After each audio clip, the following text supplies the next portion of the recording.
Of shortages due to COVID-19. Teaching unions have called for additional safety supports to be introduced to help schools manage an expected increase in outbreaks. Many schools across Donegal have been impacted by staff absences, with at least one school opting for a staggered reopening as a result.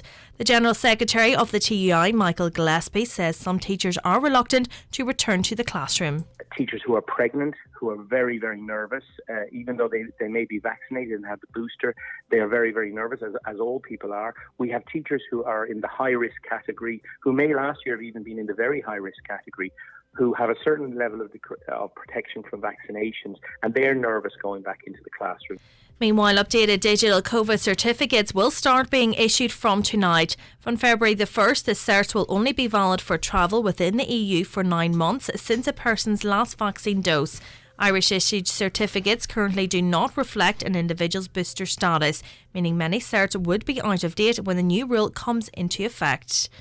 A major funding boost has been announced for the regeneration of Buncrana shorefront. Almost €1.17 million has been sanctioned by government as part of €21.5 million for 27 landmark regeneration projects nationwide. The Repowering Buncrana project will strengthen the shorefront, enhance walking and cycling facilities, provide quality shorefront amenities and integrate art and biodiversity into the urban landscape. Agriculture Minister Charlie McConlogue says the funding is significant in recognising the potential of Buncrana. This is initial funding to facilitate and fund the development of a much wider plan to ensure that the shorefront, its potential can be developed and also that it's integrated into the town centre. There's a lot of very significant work left. The potential for Buncrana is massive. It's a wonderful town. It attracts people from all over the county and indeed the country. But there's even more potential there in relation to how that tremendous amenity that is the shorefront works and integrates with the rest of the town and makes Buncrana the real thriving hub that it is, but can continue to develop further. Hail, sleet and snow is set to bring hazardous conditions right across the country later. A Stanish yellow snow and ice warning takes effect from 4 o'clock this afternoon and runs through until 11 o'clock tomorrow morning. Met Éireann says showers will be most widespread in the west and north, and there's also the chance of isolated thunderstorms. But for now, rain will clear this morning with sunny spells and frequent blustery showers following, some heavy with hail and isolated thunderstorms, with highest temperatures today of 4 to 6 degrees. That's all from Highland Radio News for now. We'll be back with news again at 10 o'clock.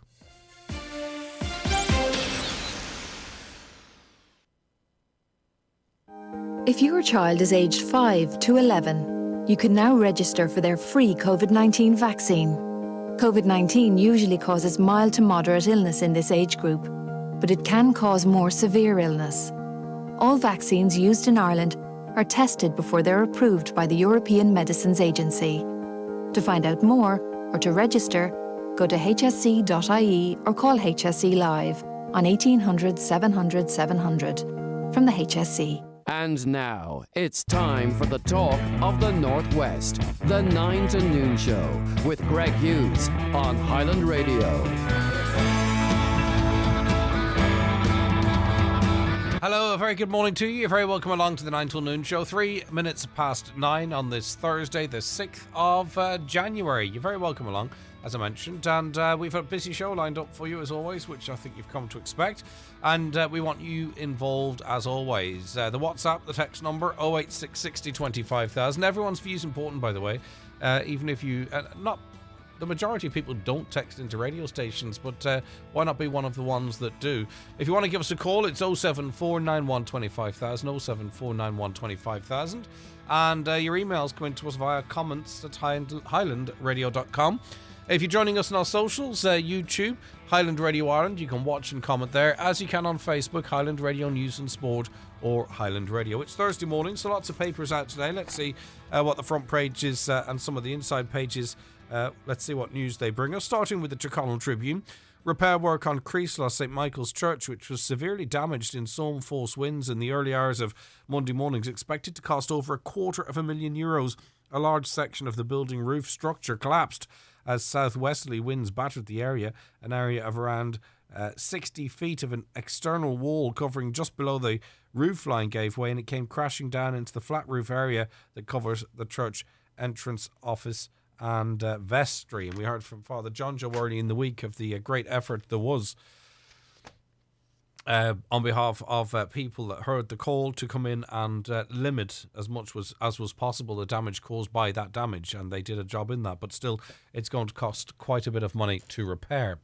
The Donegal Democrat tells us that Donegal's main hospital is feeling the brunt of the Omicron surge, with rising case numbers in the community and an outbreak of the disease in the hospital, causing a high number of staff absences. Visiting at Letterkenny University Hospital has been suspended after it recorded the highest number of COVID-19 cases of any hospital in the country on Tuesday. Some surgical procedures have been cancelled, with the hospital's emergency department recording high levels of overcrowding this week. And unfortunately, the numbers sick with COVID or with COVID in the hospital increased again yesterday, albeit the national figure dropped somewhat. The Donegal News this morning, Letterkenny University Hospital is on the front page here as well. It's under mounting pressure as it deals with a double whammy of staff shortages and an almost 50% increase in the number of hospitalised COVID-19 patients. The country's largest private ambulance service has also added more crews to the rota in Letterkenny to meet an unprecedented demand. At present, almost 300 staff are currently out of work because of COVID-19 related issues, while the number of COVID-19 patients requiring care has increased from under 40 to a peak of 61 since the weekend. But as I say, since they went to press there, I think that number has gone up to 68, if I'm not mistaken. I'll check that for you. The Derry News. The horse has bolted as far as the new COVID-19 lockdown is concerned. That's according to Derry-based GP Dr. Tom Black. In an exclusive interview with the Derry News, as figures show yet another sharp rise in the area's COVID rate, the chair of the British Medical Association's Northern Ireland Council predicted infection rates would continue to rise over the coming weeks. Dr. Black was speaking as figures from the Department of Health showed that 4,434 cases per 100,000 were racked up by Derry City and Strabane District, a rise from 2,688.5. It's still the highest rate in Northern Ireland and has been teetering around that mark since the get-go. On to the Farmers Journal now, and fears of a serious fertiliser-related credit squeeze at merchant level abated this week following confirmation that the country's credit union network will finance purchases through its qualitative loans package. The news comes against the backdrop of a 50% fall in European gas prices, a key driver of fertiliser costs. This has raised hopes that later season fertiliser supplies will increase and prices will ease. Now on to the national newspapers that focus mainly on news, of course. The Farmers Journal is a national paper. What do you think about this story? I believe that Operation Transformation came back on the air yesterday or last night. It's not a programme I've ever watched before. It's just not my thing. I've no particular issue with it. But it's been controversial because a conversation has started now about whether the programme is, harmful to those maybe with an eating disorder. And this is encouraged body-wise. It's an Eating Disorder Association of Ireland to raise concerns over the return of RTE's Operation Transformation, saying it is triggering for some service users. Now, what do you guys think out there? The organisation issued an online statement yesterday ahead of the return of the show on RTE last night. Bodywise said many of its service users have highlighted that they find the show continues to be triggering for them, causing them distress and impacts negatively on their mental health. Although the show has a positive objective intended to bring focus to health and well-being, the considerable emphasis on dieting, body weight and shape, and the way these are measured, collectively counted and presented, create a community-sanctioned dieting culture that research shows does little to achieve long-lasting weight loss or health promotion, it said. So, do you agree with that? Do you think Bodywise and those that are concerned about it are correct? Now, everyone is correct, by the way. If someone out there feels that it's triggering to them, they're not wrong. They are correct. But I'm talking about sort of the broader point. Or does this feed into a little bit of sort of cancel culture? And I'm not conflating. I'm not trying to be objectionable. I don't think I'm controversial.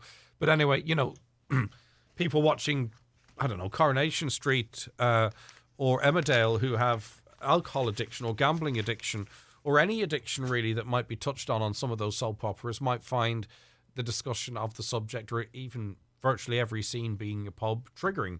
But would that be enough to sort of have a conversation about that? What do you think anyway? 086 60 25,000, that is the text line, that's the WhatsApp line. Is there a future for programmes like that, or do we need to maybe not toughen up a little bit, but you know what I mean. Just accept that everything that's on the TV is not going to suit absolutely everyone, but we can't just have a pylon for the sake of a pylon. It's like there's a number of issues that come up every single year. It's the same thing.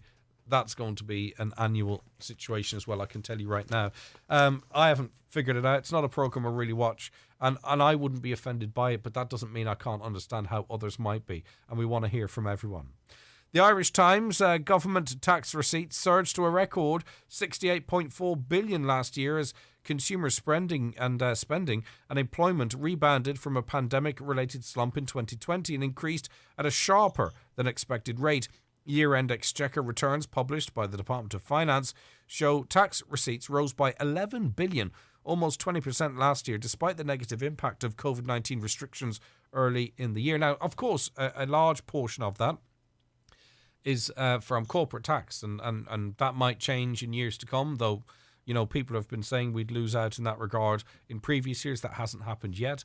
The tax is going to increase, so maybe some companies will do less work here, but we might get more from the companies that do work here, and it all balances itself out. But a lot of this was down to money coming in from people's wages, people spending money. This is like a genuine increase in tax receipts, and it's really quite significant, and it could bode well for the budget later in the year. The Irish Daily Mail tells us that the nation will be able to enjoy more freedom this summer and spring, as government insisted yesterday that there are brighter days ahead. However, the next 10 days will be critical. The Taoiseach warned as the Omicron wave peaks, schools reopen and the health system deals with a rise in hospitalisation. As it stands, there are some indications that in terms of test positivity, that maybe the figures have topped out. They have shown a trend a little downwards over the last few days. They'll probably go back up again when schools reopen, but that will only speed up potentially the exit from this wave. Who's to say? But Micheál Martin added that the bulk of people in intensive care right now are sick with the Delta variant. These are long-term sick people and not Omicron, based on data he has received from the HSE, fueling hopes that the latest strain is less severe, as the country recorded another 17,656 COVID-19 cases yesterday. But a lot has to be said. I mean, he's rolling the dice with those comments because there are a lot of people in hospital.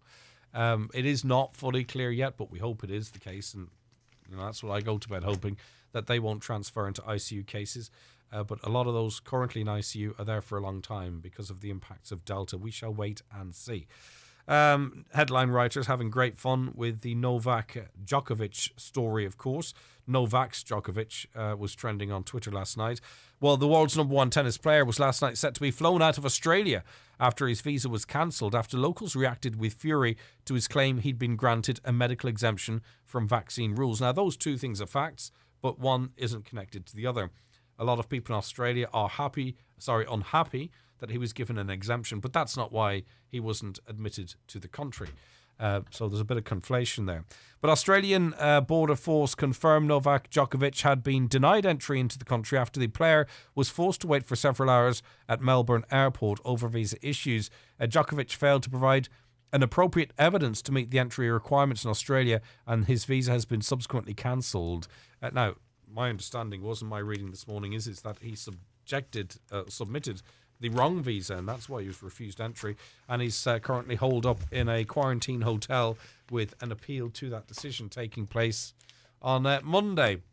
His dad threatened to take everyone out into the street and to fight them for them holding his son for as long as they did. Right, now, if you've got a stockpile of antigen tests, lateral flow tests, if they are Genru, Genrui, they're unreliable. Okay, so you need to return them. Now, what we are trying to find out, because I know a lot of people, they're white and purple. The rest, this doesn't seem to be an issue, but these Genru or Genrui, I don't know how they pronounce it. I just would say, can I have one of them? But it's Genrui or Genrui. You'll know the brand. It's up on the top left-hand side. They are pumping out false positives, right, which is very problematic. False negatives, that's going to happen. It's not as impactful as on an individual as false positives, because false positives means people aren't going to work or they have to book PCR tests and all of that nightmare, okay? 550 so far have logged that they've received false positives. Lots of you out there, I know lots of you out there have these Genrui, antigen tests, but they're not reliable. A brand of these, as I've just mentioned, has been pulled from Irish retailer shelves amid an investigation by the state regulator. The Health Protection Products Regulatory Authority received over 550 reports in recent days from Irish consumers of false positive results associated with the GENRUI SARS-CoV-2 rapid antigen self-test. The antigen tests are manufactured by Genrui Biotech in China. Now, we are trying to find out if you can return them because they're being sold. Certainly, I believe in Aldi had them. They don't sell them anymore. And I believe Dunn's and maybe other retailers as well. But as I say, some of you might have went in there yesterday and bought up 20 of them or whatever you're allowed to. I don't know what the ins and outs are there. But they're no good. Well, they are. They're no good. You might as well shove your finger up your nose and stick it in your ear and see what way the wind's blowing because they're giving false results. But as I say, we're going to get on to the Consumers Association of Ireland, see if you've got any rights. I can't imagine any retailer would say no, but I want to give you the confidence if you're returning them to not feel embarrassed to say, well, what if they say no? I want to give you the right information if that's of use to you. 086 60 25,000 texts or WhatsApps. Now, the highest daily rainfall for 80 years was recorded at a southern Metaireann station on Christmas Day. The deluge happened at St Johnstown Castle in Wexford as 58.9 millimetres bucketed down, the most since records began in 1941, according to the Forecaster's monthly report. Storm Barra was the standout weather event last month as Metaireann issued several orange wind warnings and severe gusts, though we could have done with a couple of orange wind warnings when they weren't released, weren't they? If you're going to do that stuff, you have to make sure you get it right. You know, it can't be hit and miss. We have our roofs rattling and no warning out there at all. But anyway, December was mild with low pressure dominating the first and final thirds of the month, bringing more above average rainfall, and the majority of monthly rainfall totals were above their long-term average, and it was wettest in the south and east. And I might dig out that report and see what it says about Donegal. The papers haven't included us in it, but it'll tell us how we fared up here in terms of weather and rain and temperature and all that malarkey. Okay, it is the 9 till noon show. We are broadcasting across the region on air. We are across the world online. We're on your smart speaker. Just give your smart speaker the command. Listen to it there. You can watch us, as I mentioned, on your tablet, your TV. If it's you've got a Fire Stick or if it's got Google built in. We're streaming on YouTube and Facebook, as I mentioned. So no end of ways to watch and engage and listen and get involved. All right, our first guest is right on the way. The newspapers are courtesy of Kelly Centra, Mountaintop, Letterkenny. The best place to get a new bed or mattress at a great price is Restex Beds Letterkenny. The massive January sale is now on. Sponsors of today's show. Don't sleep in and miss the very latest beds and mattress offers from dfibeds.ie, Ireland's leading online bed and mattress retailer. You'll get a comfy Irish-made mattress, upholstered base and headboard from an amazing €229. Check out the full range at dfibeds.ie. Delivery free and guaranteed to you within 7 working days. DFI Beds. Sleep well, live well. If you've got magic moments or great memories captured on your smartphone, now's the time to have them printed at mcgees.ie. Simply upload your favourite photos, then choose your size and finish. There's click and collect, or you can have your prints delivered to your door. Prices are from just 12 cents, and there's also various creative options available. Preserve your memories today at mcgees.ie. Getting together might take a bit more planning this year.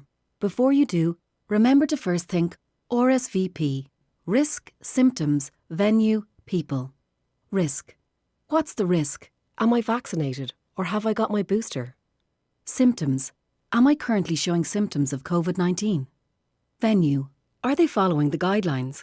Will I be wearing a mask? And people. How many people am I meeting? How many households are coming together?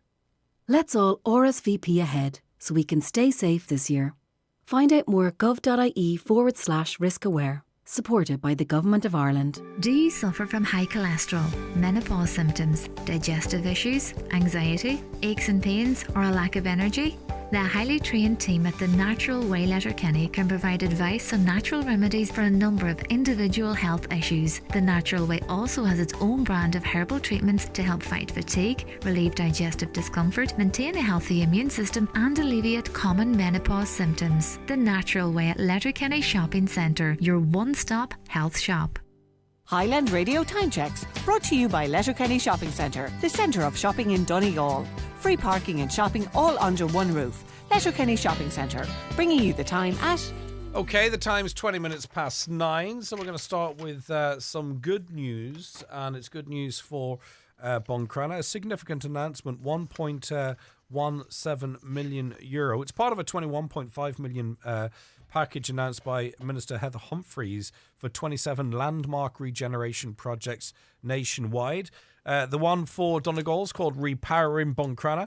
They say it will strengthen the shorefront, enhance walking and cycling facilities, provide quality shorefront amenities, and integrate art and biodiversity into the urban landscape. Good work in terms of biodiversity and other things already happening in Buncrana. So this is could be a further string to the bow. We'll start with the Caherlock of the council, local person as well, of course, Councillor Jack Murray. Councillor Murray, good to see Buncrana included. Presumably this is provisional funding to get the ball rolling on a much bigger project. Yeah, Greg, I have to say I'm absolutely overjoyed to be on talking about this morning. This is an absolute game changer for Buncrana. The funding that's been announced, the 1.17 million, it's the Category 2 application, so that's for design alone. To start reimagining Buncrana, this will be just the first step of a more than €20 million application that will just be an absolute game changer for Buncrana. This is everything that we've been looking for, that all councillors, myself, Councillor Rena Dunne, Councillor Nicholas Cross, would always be beating the drum for Buncrana, but this could achieve everything that we've been looking for so long. And it's a game changer for Buncrana. It's already popular, it already has an awful lot going for it, but this is the scale of a project and development that's a game changer that will have, there'll be a lot of benefits to be reaped. This is where Buncrana, we would always saying that there's no reason the likes of Buncrana can't compete with Castlebar or Westport or Killarney. That this is the money that we'd be hoping to put us on the same level as those. Like Buncrana has the natural beauty and the natural hinterland to rival anywhere in Kerry or Mayo, but we probably just don't have the infrastructure and facilities. This is the money now that we would hope would change that. The likes of the shorefront will be greatly enhanced. You've been talking about the pedestrian footbridge from the Iron Bridge over to the pier, enhancing all the entrances into Swans Park, upgrading the likes of Church Street towards the main street, and then even creating employment through the purchase of Buncrana Garda Station to create office facilities for over 100 people. Like this is huge. Well, the 1.17 million is just a small step and part of a much bigger project. But it brings everything together potentially. But it also, this announcement, it shows intent, and it shows that this is something that, we can talk about this stuff till we're blue in the face, but until we see the colour of the money, that's when it is actually possible that this could happen. Absolutely, and when I took on the role as Caherlock, I said this would be my absolute priority for my own local area. I wanted to see this, and I have to say full credit to the planners, Sinead McCauley and Paul Kelly. The work that was done behind the scenes by those people you really couldn't kind of quantify it. Like I'm in regular contact with them, with Sinead in particular, since I took on the role, and absolutely tireless, like exhaustive days that they've put into. This is a huge project, and we'd hoped that we'd get word in November, but thankfully it was worth the wait, and this is just, I think, everything we've hoped for. It's an absolutely fantastic day for Buncrana. Yeah, indeed. Councillor Rena Donaghy joins us. Great news, Rena. What a government. Yeah, brilliant news. And when you look at the funding that we have got for Cairn recently and for Ballybofast and Orler and for Letterkenny, great strong funding commitment to Donegal and to rural Ireland, and we're very, very grateful for that. And Greg, as you know, this is brilliant news for Buncrana. Udrach na Gaeltach got some money today as well, so I'm happy for them as well.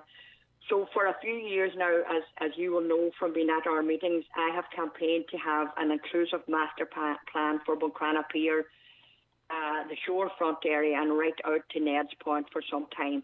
And I was delighted last March when my proposal was taken on board by the RRDF team in Donegal County Council, headed up by Paul Kelly and his team.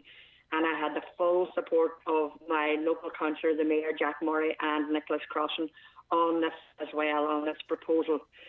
So the RRDF team in Donegal County Council, they saw this worthy of being put forward for funding for Category 2 from the RRDF scheme, to leave it a shovel-ready project. And it was a big challenge to get the project submitted in the short time frame, but thanks to Paul Kelly, Sinead and the whole team, they did meet the deadline, and now today we have the great results of the seeds that were sown, and it's brilliant news for the town of Buncrana. What do you think we're looking at in terms of time frames? Obviously there's processes and procedures to have been gone through, and there's this element of the work that this will fund that has to be done. But I think people listening will, want to say, will this happen in our lifetime? Will this happen in the next 5 years or 10 years? I mean, have we any indication in that regard? Well, we have a minister in place now at the minute, as you know, Charlie McConalogue, and I know we have to be very thankful because he was central to this funding being allocated to us, as was for the Dunree funding and the other as well. So while Charlie is there, we will definitely be lobbying hard to get this. Now, there's a lot of work in this because we have an outdoor pool, we have a new bridge to go in situ. We have the whole entire shore front area to be regenerated, and we have a new toilet block. I wanted those toilets tumbled 2 or 3 years ago because they're well outdated. They're up over 40 years. We've had problems with them earlier this year, so everybody has agreed that we need a new toilet block. There's a huge amount of work to be done. I have sat down with John MacArthur and the RNLI in an effort that they would relocate their station to Buncrana Pier, where I feel it is best suited. And the RNLI, they have agreed, and they would be more than happy to have their centre close to the lifeboat, where I believe that it should be. So a huge amount of work to be done. But I would say 3 to 4 years we're looking at. Yeah, would you be as optimistic, Councillor Murray?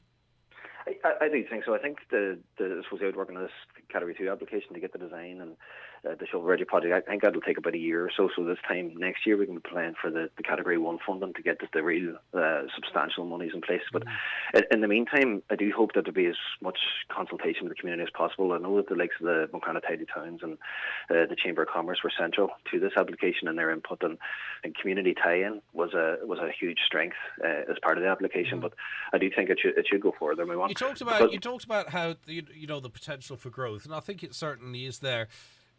At this point now, do we need to be looking at what else needs being done infrastructurally in terms of, I don't know, access or parking, or maybe that's all adequate in your opinion? But if there's other stuff that needs to be looked at, is now the time to sort of be doing that, or maybe that's already happening? No, absolutely, and I think that's critical to the whole thing. Like even the title of it, Repowering Buncrana, like we're going to reimagine Buncrana as a whole. So I think we need to discuss everything in its totality. So that's what I'm saying. We should be linking in with the community. Well, some community organisations have already had their input into this initial application. I do want the community as a whole to have their say, because the town is brimming with ideas. There's lots of fantastic people in here, and they've got great ideas to put on the table. Now is the time. If we're bringing in such a huge cash injection into the town, and we plan to be ambitious and to change it so much, now is the time to do it right, and to hear all those ideas, and to make sure that we don't miss anything, because it's such a huge opportunity that we want to do it absolutely right. And you're right, we need to look at any potential pitfalls, anything we could miss. Could it be infrastructure and anything else? Everything needs to be on the table, everything needs to be discussed, and we need to harness this energy now for the year ahead and make sure that we do absolutely everything we can for this town. Yeah, nice start to the year. Here, Jack Murray, thank you very much indeed. Rena, you mentioned toilets, and what people will want to know is that the likes of yourselves and your fellow councillors will ensure that whatever toilets are there and clean and maintained and have toilet paper and actually flush and what have you between now and whenever something new is provided. Can you give people that assurance? Well, we have outsourced the maintenance of the toilets. We had a leak this year, in the toilet where water was coming in from an outdoor shower. A lot of people thought it was urine on the floor, and it absolutely wasn't. It was water that was coming in. We got that all sorted, but the maintenance of that and the care of those toilets is outsourced now. So we have a team that we will ensure will look after that, because it's I don't want to put you on the spot, but do you know the basis of a contract like that? How often do they come in to check the toilets? Now, as I say, we're kind of off topic a little bit here, and I don't want to put you on the spot. So if you don't know, that's perfectly fine. But when we outsource something like this, how often would they come in, for example, in the summer to ensure they're clean and stocked? Well, we will be discussing this at a future meeting. And we will ensure, because there's no point in people taking over the running of toilets if they're not going to be clean all day, every day. I mean, we need key performance indicators if we're going to be spending public money like this. Yeah. Well, up until this year, we did have a lady, and she was absolutely fantastic. She looked after that toilet day in, day out. She opened them, she closed them. She's still working with the council, but not in that same area. But we just depended on her. We didn't have to look towards anybody else or anything else. She ensured that the toilets were absolutely spick and span every day, and that is what we need. But yeah, this is a great project. We're delighted with this funding. As I say, it's to leave the project shovel ready. It'll integrate measures that will work to strengthen the whole shorefront area and transform the centre of Buncrana and enable the town to be a vibrant, livable and competitive place. We've had a lot of questions coming in, and they only came in after I let Jack Murray go, and we've kind of run on a little bit, and that's my fault. But people are saying, this money should have been pumped into the new swimming pool. What's the situation as it relates to the Buncrana Leisure Centre? Do we have any updates in that regard? As I say, this is not part of the same thing, but whilst, we're talking about Buncrana, quite a number of people are interested in what the situation is there. Yeah, that's a completely different, separate project to this. And as part of this project, the people of Buncrana had asked for an outdoor pool because of the amount of people that are using the beach and the shore and Ned's Point for outdoor swimming these days. So I will get you an update on the position as regard. There is a committee there in place, and they would probably be best placed to answer those questions. We'll look at that separately. This is a different announcement, and it's a positive announcement, and we appreciate your time this morning. Thank you. Yeah, and to buy the Garda station. We hope to buy the old Garda station as well, and the employment that will give. This is just a fantastic project. This is what Buncrana needs and Buncrana rightfully deserves, and we're now getting our fair share of the national cake, and it's great to see that. All right, thank you very much indeed, Councillor Rena Donaghy, and the Caherlock as well, Jack Murray there. What would their time frame be to have the toilets on the shorefront replaced? No basics like toilet paper, and even in a pandemic, it is no soap. Well, you heard that in the meantime, the maintenance of the toilets that are there is to be outsourced. So hopefully that will see things improve, but we'll be on top of that, and I suspect, unfortunately, and I'm quite cynical or sceptical at times, we might be talking about that not being the case in the summer, but listen, we'll stay on top of it. What are they all doing about all the dog fouling in Buncrana? Councillors have a lot of responsibilities, I suppose, and people will grade them on how they meet those responsibilities individually. I think there's a personal responsibility with the dog poo stuff. Do we have to catch everyone in the act and throw them behind bars? Not literally, you know what I mean, to stop something like that there. Can we not call each other out, or maybe those listening who are the offenders? And it's often very, very few dog owners are responsible for the majority of this stuff. Is it time maybe that we sort of appeal to them to have more respect for their local area? I presume it's a more local area. Right, come here. We were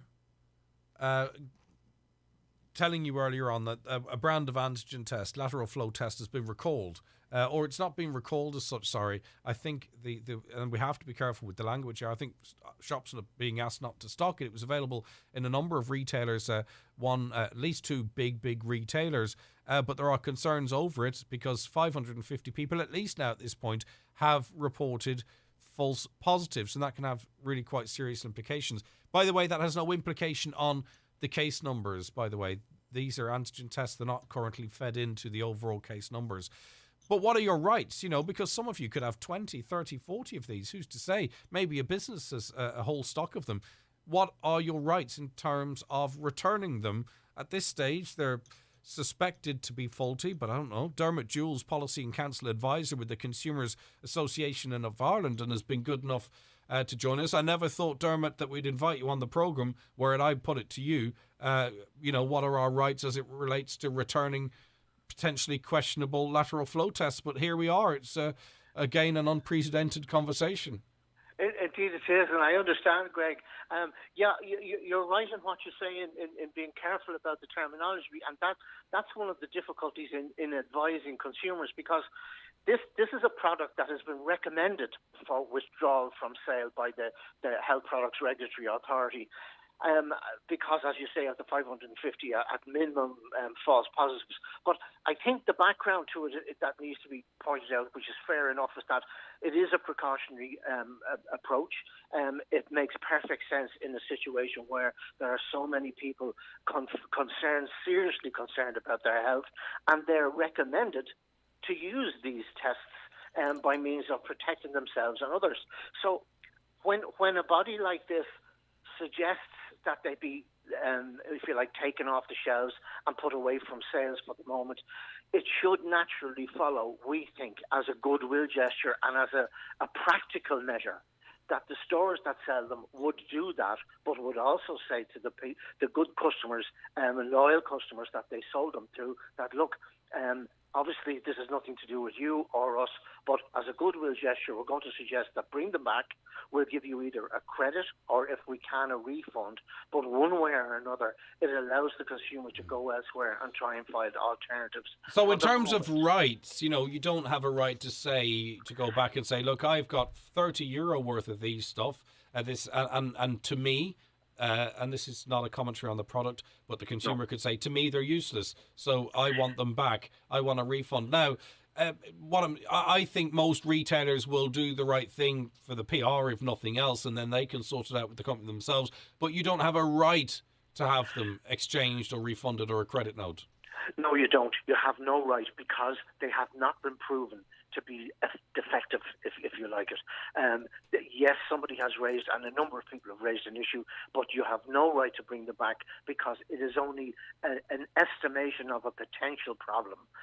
So we've got to be careful. And we need to understand as well the reason for that is these products carry what's known as an EU CE mark. It's a certification mark of approval.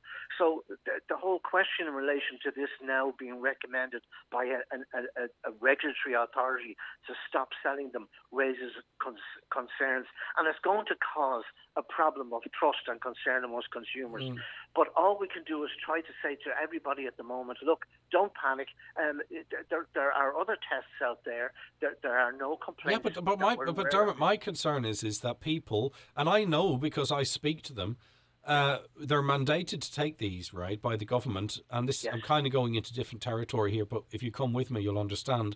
And they're spending literally the last money they have or some food money to get these tests, be it for school or for work or whatever it might be. And now they're sitting with these tests which they will feel are useless because they will feel that they can't be trusted. So, it's fine for those that can sort of take the hit on it, but there could be people sitting with quite a lot of these that simply can't afford to just replace them.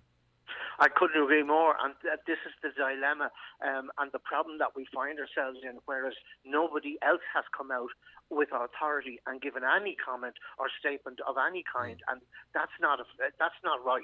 I mean, once somebody suggests, as you very correctly point out, that a state-recommended, if you like, measure of health protection be taken, and then one authority comes along and says, well, of those protections, don't go near that one for the time being. Yes. It should be followed with, and for the time being, we're recommending that refunds be given instantly. I mean, we could do with a bit of government leadership here, because there's a couple of things going on. Firstly, the PCR testing system is under huge pressure. How many, I think it's 4 to 39-year-olds, are now seeking PCR tests because they got a positive antigen? Secondly, how many people have logged on for illness benefit using one of these antigen tests, which they could from the start of the week, and a PCR test whenever they might get it in 4, 5, 6 or 7 days by the time they get results, make sure that they were negative. What could be the impact on their employment? We need some leadership on this. This is not insignificant.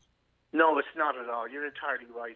And already, as you point out, there are so many examples from people who, because of the false positive, ended up having to come back at home and isolate, and it's caused them enormous problems in terms of their income alone.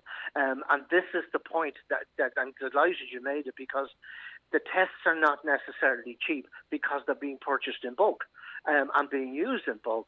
So whatever the cost is, it's a completely new element of outlay to every consumer who has to rely on them. So there needs to be a statement, there needs to be some follow-up to the HPRA announcement saying, okay, if they're off the market or recommended to be off the market, then there must be some means of either replacement of them or refund for them or credit for them, so that, if you like, consumers can move on and not be out of pocket, as you put it, which is perfectly correct. Dermot, thanks for taking the call at short notice, because this really only emerged overnight. I appreciate it greatly. That's Dermot Jewell, Policy and Council Advisor with the Consumer Association of Ireland. The tests in question, by the way, for those of you that just switch on, because you switch on at different times, of course, they are GENRUI. They're white and purple, or cream and purple. They're a brand of COVID-19 antigen tests. They've been pulled from Irish retailers' shelves amid an investigation by the state regulator. That's the Health Products Regulatory Authority. Now, have you been impacted by this? Have you missed out on stuff? It could be work, it could be school, it could have been a holiday, whatever it might have been, I don't know. What has been the impact on you? Okay, let us know. 086 60 25,000. Or perhaps they weren't as widely sold in this part of the country as they were elsewhere, though I do know, because I've been contacted by people, that they were sold by at least 2 major retailers. And when I say major, I mean, national and also international. I think Duns and Lidl were mentioned to me. I'm not doing them a disservice. They didn't know. But we'll see. Have any of you brought them back to the shop? Let us know too. Right, listen, we're going to delay our break, because Sarah Navin is a journalist in Australia, and she joins us now. Sarah, thank you so much for your time this morning. No problem. How are you going? I'm doing great, and it's lovely to speak to you. Right, before we talk about how things developed overnight or during the day or whatever time it is, wherever we're talking, can you tell me what the reaction was in Australia to the news that Novak Djokovic had received a medical exemption to take part in this tennis tournament? Because he's a well-known anti-vaccination person. I don't mean that as an insult. He said that himself. What was the reaction in Australia, which has really been under very stiff lockdowns for the longest of times, in certain parts anyway? My goodness, yes. If I could give it one word, I would say uproar. Yeah, as you said, Australia is in the depths of our largest COVID wave at the moment. We're having more than 70,000 cases a day. We only just came out of severe lockdown restrictions in October.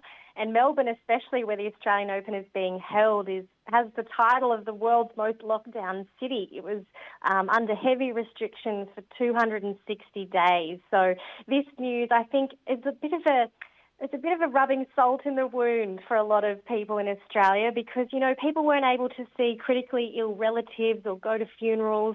And there's this sense that elite sports stars are given special privileges and, these exemptions to play tennis when there's so many other important sacrifices that they've had to make. So, yes, certainly it was creating a lot of reaction across the country today. And it is not necessarily about the virus itself or the vaccinations itself, is it? Or maybe it is, you can answer the question, but it's really a sense that, and we get it here and people get it everywhere, that there's one set of rules for your regular folk, and then if you're flying in to enter Big Brother or something, or to play in Australia in the Australian Open, it's another set of rules for those that are rich or well off. Is that the element of it that's angering people? Absolutely. We had a few early cases early on where it was movie stars or sporting teams or, these big groups that would get government exemptions because they brought great tourism dollars or, they had a match coming up that was going to be televised when your everyday Australian has had to miss out on so much. So you're right, there is amazing support for vaccination here in Australia. We're more than 90% double dosed across the country. But of course, he does have a choice not to be vaccinated, but Australians say, well, we have a choice to reject you because rules are rules and we've abided by them and we've missed out on a lot. So that's the feeling. So he's locked up in a hotel at the moment. Was he refused access based on the merits of his exemption, or was it the wrong visa being filled out? Because I'm reading sort of mixed reports in that regard. Yeah, so from what we understand, he landed at Melbourne Airport on Wednesday night and was rejected entry and had his visa cancelled on the spot because he failed to provide any evidence that he was double vaccinated, of course, or that he had a legitimate exemption. But there has been reports as well that apparently he did present Tennis Australia logo documents. He was photographed doing so. Perhaps he truly believed that he was eligible, and then the Australian government has stepped in response to the public outrage because the Victorian government did have this Tennis Australia policy where they had, a team of, I think it was 2 independent medical panels. It was anonymous. They didn't know who the players were. So they had this system set up which apparently granted him an exemption. But then something has changed in the last 24 hours and it could have been politically motivated by our Prime Minister Scott Morrison. As we do know, he's facing an election in a few months' time. Yeah, and of course, too, this was supposed to be blind in that whoever was deciding, the panel that was deciding whether or not who could get in or who couldn't get in, apparently they didn't know it was whether or not it would have been Novak. And I note, particularly maybe between some of the Australian tennis players, a bit of scepticism or cynicism in that regard. That might be a cause for another investigation to see, was this truly a situation that he, just as the number one tennis player in the big draw, happened to blindly get this exemption? Yeah, I think we need to look into exactly how that decision was made. Apparently there's 3 other tennis players that have also been granted an exemption. The world wants to know if he has a genuine reason medically to not be vaccinated, but from all accounts of what we've seen him say, it is that he's against it. So on what grounds Tennis Australia decided to gain him entry is still an unknown, and that's causing a bit of pain for many people. And very finally, Sarah, more generally, you guys are probably a year or 2 years behind us in terms of, really big significant waves of COVID because of the policies you adopted previously. What's the mood like amongst Australians and what is life like over there at the moment?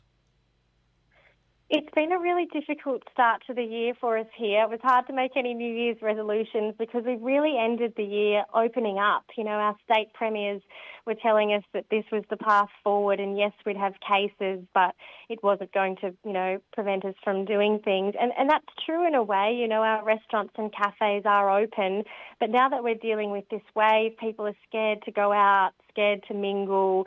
There's so many businesses that are losing staff members due to COVID cases and people needing to be in isolation. We're having trouble getting, trucks sending our food to supermarkets, and the shelves are, empty and missing key products like meat. So we're really facing challenge after challenge as we try and adapt to what is a less serious variant from what we're experiencing so far, but still the daily impact and the cancellations of things that you plan for the future. So there's a bit of disappointment still in the air as we move through this next phase. Yeah, and very finally, I know it's a very serious matter, but part of me would have been interested to see what kind of reaction Novak Djokovic might have got on the court as he stepped out. He'd be used to adorning fans, of course. It might have been, or even in fact it still possibly could be, quite a different reception.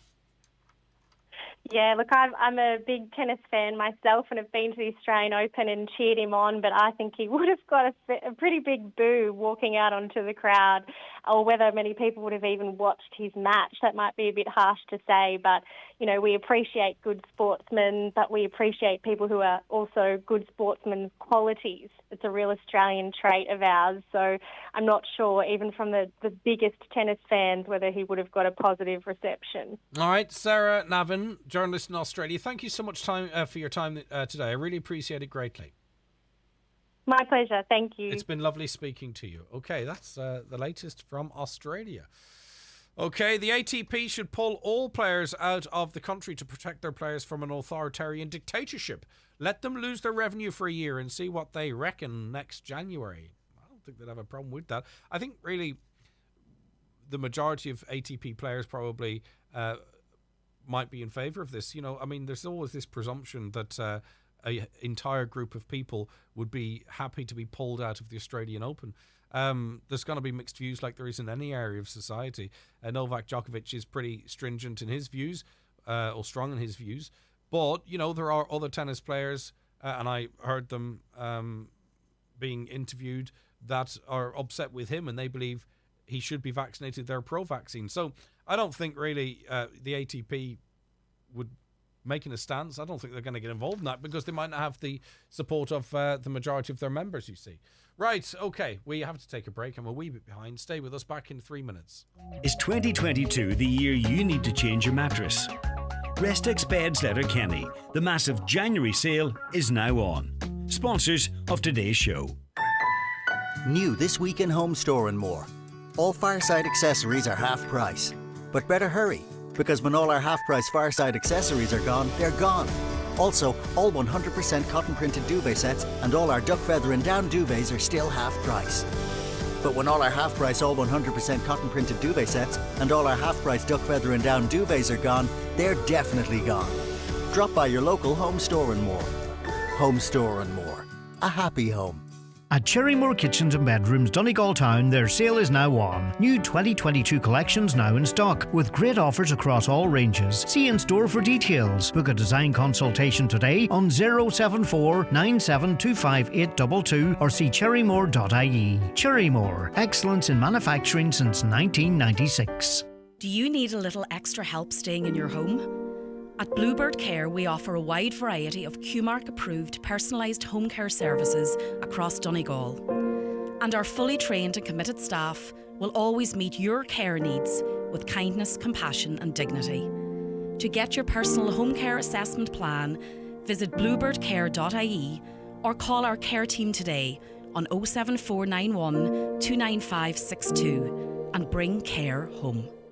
New fertiliser loans for farmers as prices bite. For more in this week's Farmers Journal, here's Paul Mooney. We exclusively reveal how credit unions and merchants are joining forces to offer new loans to farmers. Our MarkBids Wheeling Price database breaks down full breed, weight and price in the last 12 months. Over 1,000 cattle reported stolen or missing last year. Where was hardest hit? Plus construction costs. We examine how farm building costs will change in 2022. All inside this week's Irish Farmers Journal, on sale now. Okay, we have to take one more quick break to catch up. My apologies. Stay right where you are. At Michael Murphy Sports and Leisure, we know a good pair of trainers makes all the difference. Whether you're running marathons or training for your first 5K, we stock all the leading brands, including Asics, Brooks and New Balance, with different styles and features to suit individual running needs. Call in store or shop online at michaelmurphysports.ie. Crawford Tiles and More Castlefin. January sale now on. Get 15% off everything in store. 15% off all tiles, bathware, wood, carpet, vinyl, adhesives and grout. Yes, you heard right. 15% off everything in store for 2 weeks only. Crawford Tiles and More Castlefin. 914392. Beat the cost of Brexit and no customs charges. Do you need a UK address? For your limited company or personal use, Space Hub in Derry can provide you with your own virtual office or mailbox. Have your post and parcels delivered to Space Hub and collect at your convenience. Also brand new 20-foot shipping containers now in stock. Ideal for all your storage needs at our Springtown and Coolmore depots. Find us on Facebook or spacehubderry.com or call 04871 878077 for details. Do you suffer from high cholesterol, menopause symptoms, digestive issues, anxiety, aches and pains, or a lack of energy? The highly trained team at the Natural Way Letterkenny can provide advice on natural remedies for a number of individual health issues. The Natural Way also has its own brand of herbal treatments to help fight fatigue, relieve digestive discomfort, maintain a healthy immune system and alleviate common menopause symptoms. The Natural Way at Letterkenny Shopping Centre, your one-stop health shop. Now, some of your comments as it relates to the controversy surrounding Operation Transformation. A caller says, if Operation Transformation offends bigger people, yes, let's say it's fat people, they say, then all they need to do is press one of the wee buttons on their remote and, hey presto, a different channel will appear before their very eyes. Why don't we ban Love Island and all the rest? Because let's face it, 99% of people will never look like the contestants on it. I don't think how you look can... I get the point you're making, but it's not the same. Greg, it does sound like the cancel culture. Sure, look at the US show called The Biggest Loser. I believe actress Rebel Wilson lost a lot of weight through it. Education is what is needed, and common sense, especially minimum pricing, and not heed the Twitterati mob. By the way, if people can't find antigen tests, look at exorbitant prices being fleeced on web pages. Okay, thanks for that, Kevin. Reaching the stage now, getting out of bed is offensive to some. The woke culture is reducing us all to be sanitized, self-centered drones. Do we need to have something to show we have had a booster vaccine? Some people have got them, some have not. Your COVID pass will be updated over the coming weeks and days to show that you had your booster. It's problematic for some because some countries, I think Italy amongst them, require you to be boosted before you can get in to that country. I know, but I just don't have the time before 10, Caroline. Thank you very much. Caroline speaking in my ear, asking me to do something, but I simply just can't because I don't have the time. We're going to hold the guest off till after 10 rather than rush it, really. Millbray Clinic, Millbridge. Is it Millbray in Stranraer, Caroline, or Millbridge? It is Millbray. Millbray Clinic in Stranraer is having a walk-in booster clinic from 3 p.m. to 4 p.m. today, Thursday, by the way, for those in that area who are interested in that. Hi, could you ask Jack Moria what's the current status regarding Buncrana Leisure Centre? Can this not be sorted before any other works start? Well, the works could happen in tandem, albeit completely separate projects, but we'll get an update on that because a lot of you are interested in that. Greg, do you not think the money should be pumped into a new swimming pool? Yeah, another coming along those lines. We've covered that swimming pool story many times over the years. We will return to it because there's clearly a lot of interest out there. If people have an objection to Operation Transformation or any other TV shows, could they not just switch channels? This would be the simplest solution. I mean, it's a strong argument. No word of the frontline workers in shops. We're so short-staffed, so do we not count? Now, I mean, obviously, do you mean we're not talking about it generally in society and understanding what you're going through? Or is that connected to another issue as well? I'm not sure. They're now going for herd immunity. Open all up. Open all up. As I said before, you have to also text me back and accept the consequences of the hospitals, at least for a period of time, being able to do absolutely nothing else whatsoever, and elective surgery and other day services not going ahead. That would be a byproduct of it. You can't have one without the other. If that's acceptable to you, that's fine. That's your point of view. But you have to accept that would also be the case. And in opening everything up, you're saying, okay, well, we're just going to have to do that because that's just the way it is. Right, we've lots to come in the next 2 hours or so. The show, stay right where you are. But we have to take a break, or we want to take a break, for the very latest news, followed by the obituary notices. The best place to get a new bed or mattress at a great price is Restex Beds Letterkenny. The massive January sale is now on. Sponsors of today's show. Loganair's biggest ever sale has landed. We're taking off 15% from a whopping 2 million seats for 2022. And you can book and travel with confidence with our Flex Protect cover and Fly Safe protocols. Plan ahead and get the best fares today at loganair.co.uk. Sale ends the 11th of January. Travel from the 10th of January. Subject to availability, T's and C's apply. Loganair. We make it personal. We have recycling all wrapped up this festive season. Your household recycling bin can take lots of the packaging left over from Christmas, including soft plastics, as long as they're clean, dry and loose. Check with your waste collector for collection dates and times over the festive season and visit mywaste.ie for more information on recycling. Recycle more with Donegal County Council. Suffering from hearing loss? Kingsbridge Hearing Care has arrived in the Northwest. Yes, we have a brand new clinic location at Kingsbridge Private Hospital in Ballykelly and can offer you a full range of hearing care provision, including enhanced hearing assessments and earwax removal treatment. So, what are you waiting for? Don't let hearing loss hold you back. Get in touch with our expert audiology team today. Call us on 048 9066 7030 or visit kingsbridgehearingcare.co.uk. Store and Go Springtown Dairy, the north of Ireland's only temperature-controlled smart access individually sized storage units. Store and Go offers storage for personal storage, house moves and renovations, business storage for excess stock or filing systems. Once signed up, you can access 24 hours a day through an app on your phone, gaining access through 4 levels of security to your most precious possessions. Call Store and Go Springtown Dairy on 02871 278 900 to discuss your needs and get bespoke advice, or get a free quote at storeandgo.net.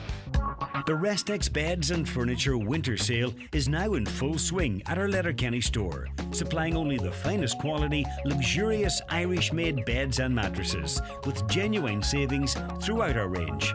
We look forward to seeing you at the Restex Beds and Furniture Winter Sale.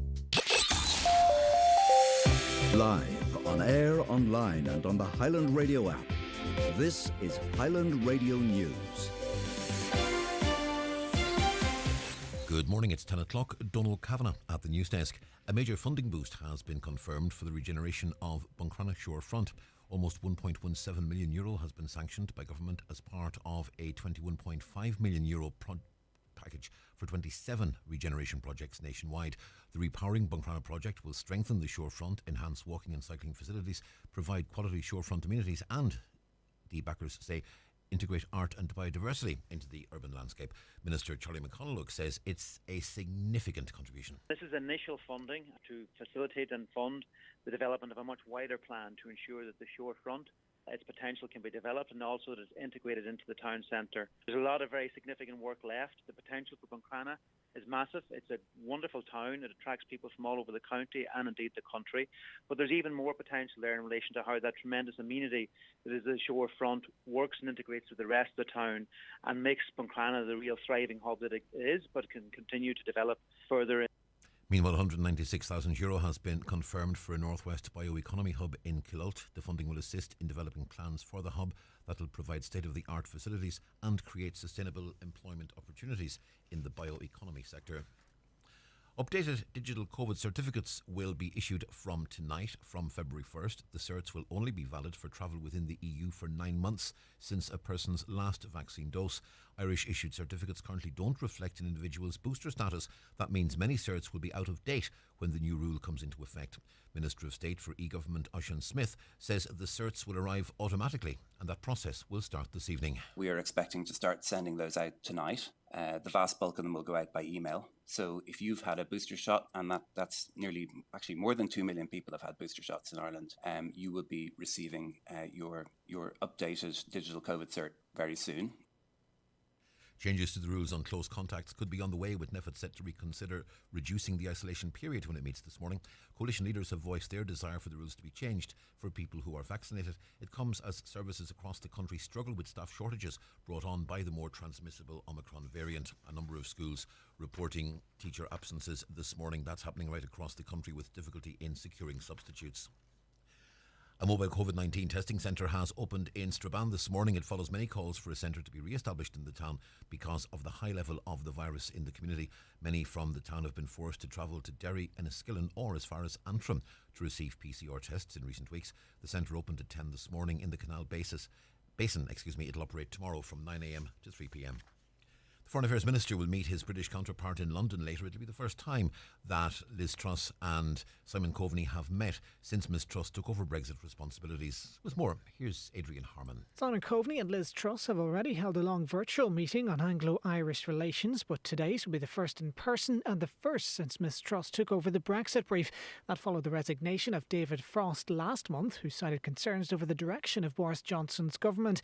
Today's meeting's expected to focus heavily on the Northern Ireland protest Protocol and the EU-UK negotiations. Minister Coveney and the Foreign Secretary have worked opposite each other before during their times in the agriculture briefs, so have a working relationship. Today's talks come ahead of a meeting between Ms Truss and the EU Vice President Maros Sefcovic next week. The European Court of Human Rights will not consider the long-running gay cake case. Northern Ireland gay rights activist Gareth Lee referred the case to the court after a previous hearing at the UK Supreme Court in 2018. It ruled he wasn't discriminated against when the Christian owners of a Belfast bakery refused to make him a cake with the slogan "Support Gay Marriage." This morning, the European Court ruled that the case is inadmissible. And 1 year on from the US Capitol riots, the country is more divided than ever, according to a former White House Chief of Staff. US President Joe Biden will make a speech commemorating the anniversary of the event, which saw supporters of Donald Trump storm the Capitol building. Former Chief of Staff to Donald Trump, Mick Mulvaney, believes the former president's speech beforehand was not inciting a riot. However, he adds Mr Trump should have taken action when it became clear that many people had started to take his speech that way. Some people even believe he wanted them to do harm to Mike Pence, the Vice President of the United States. I do not believe that's what the president meant or intended. But as soon as that became clear, it was incumbent upon the president to go on TV and say stop in a definitive and a presidential manner. So if I blame the president for anything, it's that. It's not being presidential at an absolutely critical point.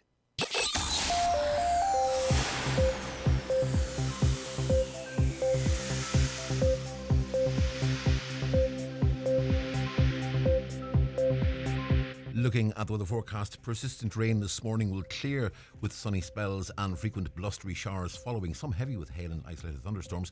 This afternoon will become colder with showers turning increasingly wintry and falling as sleet or snow in places this evening. Fresh to strong southerly winds will become westerly as rain clears with afternoon temperatures of 4 to 6 degrees Celsius. Tonight, cold and blustery with wintry showers, some falling as snow with accumulations, particularly on higher ground. Some hail and isolated thunderstorms also. Lowest overnight temperatures 0 to 3 in fresh to strong, gusty westerly winds. That's Highland Radio News. We're back with news again at 11 o'clock.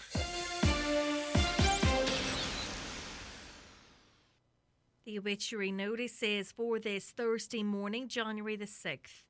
The death has taken place of Dorothy Jane McMahon, Victoria Road, Mahara Mason. A funeral service will take place tomorrow at 12 noon in Mahara Mason Presbyterian Church, followed by burial in Milford Presbyterian Church Burial Ground. Family flowers only, donations if desired to Lupus UK, the Heart Foundation or Cancer Research. The death has taken place of Joan Kennedy, née Mullen, 37 Glebe Gardens, Sion Mills. Fiona leaving her home tomorrow morning at 10:20 for Requiem Mass in St Teresa's Church, Sion Mills at 11 o'clock. Interment afterwards in the adjoining cemetery. Donations in lieu of flowers please to Mary Curie, care of Quigley Funeral Directors. The house is private to family and friends only please. The Requiem Mass can be viewed live via the parish webcam. The death has taken place of Mary Josephine McGrenra, Kilmore, Churchill. Her remains are reposing at her late residence. Fiona from there today for Requiem Mass at 12 noon in St Colmkills Church, Glendowen, followed by interment in Garton Cemetery. Fiona Mass can be viewed on churchservices.tv. Wake private to family, neighbours and friends. Family flowers only, donations in lieu of desire to the Stroke Unit, Letterkenny University Hospital, care of any family member. The death has occurred of Margaret Roger, née Sweeney, Glenties and Fintown. Removal from her home tomorrow going to St Connell's Church, Glenties for Requiem Mass at 12 noon with burial afterwards in the local cemetery. House private to family and close friends. Funeral Mass can be viewed live on churchservices.tv. Flowers welcome or donations if desired to the Glenties Day Care Centre, care of James McGuinness and Sons Funeral Directors. The death has taken place of James Breslin, Carrick McQuigley, Redcastle. James's remains are reposing at the home of his son James and daughter-in-law Tina, Carrick McQuigley. Funeral Mass will take place tomorrow afternoon at 2 o'clock in St Columbus Church, Drung, followed by burial in the adjoining graveyard. Funeral Mass can be viewed live on MCN Media. The death has taken place of Maureen McGrorty, St Finian's Park, Moville. Maureen's remains are reposing at the home of her daughter Grania in Ballynally, Moville. Family time please from 10 p.m. until 12 noon with family only on the morning of the funeral please. Maureen's funeral mass will take place tomorrow morning at 11 o'clock in St Pius X Church, Moville, followed by burial in Ballybrack Graveyard. Funeral mass can be viewed live on the parish webcam. Donations in lieu of flowers placed to the Donegal Hospice care of any family member. The death has taken place of Mary Boyle, née Doherty, Ard Connell, Ardra, and formerly Alton the Gapple, Ardra. Her remains are reposing at her late residence. Funeral from there this morning at 11:30 to the Church of the Holy Family, Ardra, for 12 noon funeral mass with burial afterwards in the adjoining cemetery. Family flowers only placed. Donations in lieu of desire to Charlie Bennett Memorial Fund, care of Seamus Chauvelin and Sons Funeral Directors. The death has occurred of Teresa Crilly, née Quinn, 5 Ahaloher Road, Killeter, Castlederg. Requiem Mass will be celebrated on Saturday morning at 11 o'clock in St Patrick's Church, Ahayarn. Interment afterwards in the adjoining churchyard. The Mass can be viewed via the parish webcam. The house is private to the immediate family and close friends. The death has taken place of Seamus Doherty, Dobbs, 25 Castle Park, Buncrana. Removal from his residence tomorrow afternoon at 1:20, going to St Mary's Church, Cockhill for 2 o'clock Requiem Mass, followed by burial in the adjoining cemetery. The house is private to family and friends only, please. Funeral service can be viewed online at churchservices.tv. Family flowers only, please. Donations if desired to Cashel Nacor, care of any family member. And the tragic death has occurred of Dara Conlon, Leibgarrow, Armore Island. His remains are reposing at his late residence, which is strictly private to family, close friends and school friends, please. Funeral will take place tomorrow morning in St Cronus Church, Armore Island at 11 o'clock, followed by burial in the adjoining graveyard. For more details, including any family health guidelines for wakes and funerals, please go to highlandradio.com.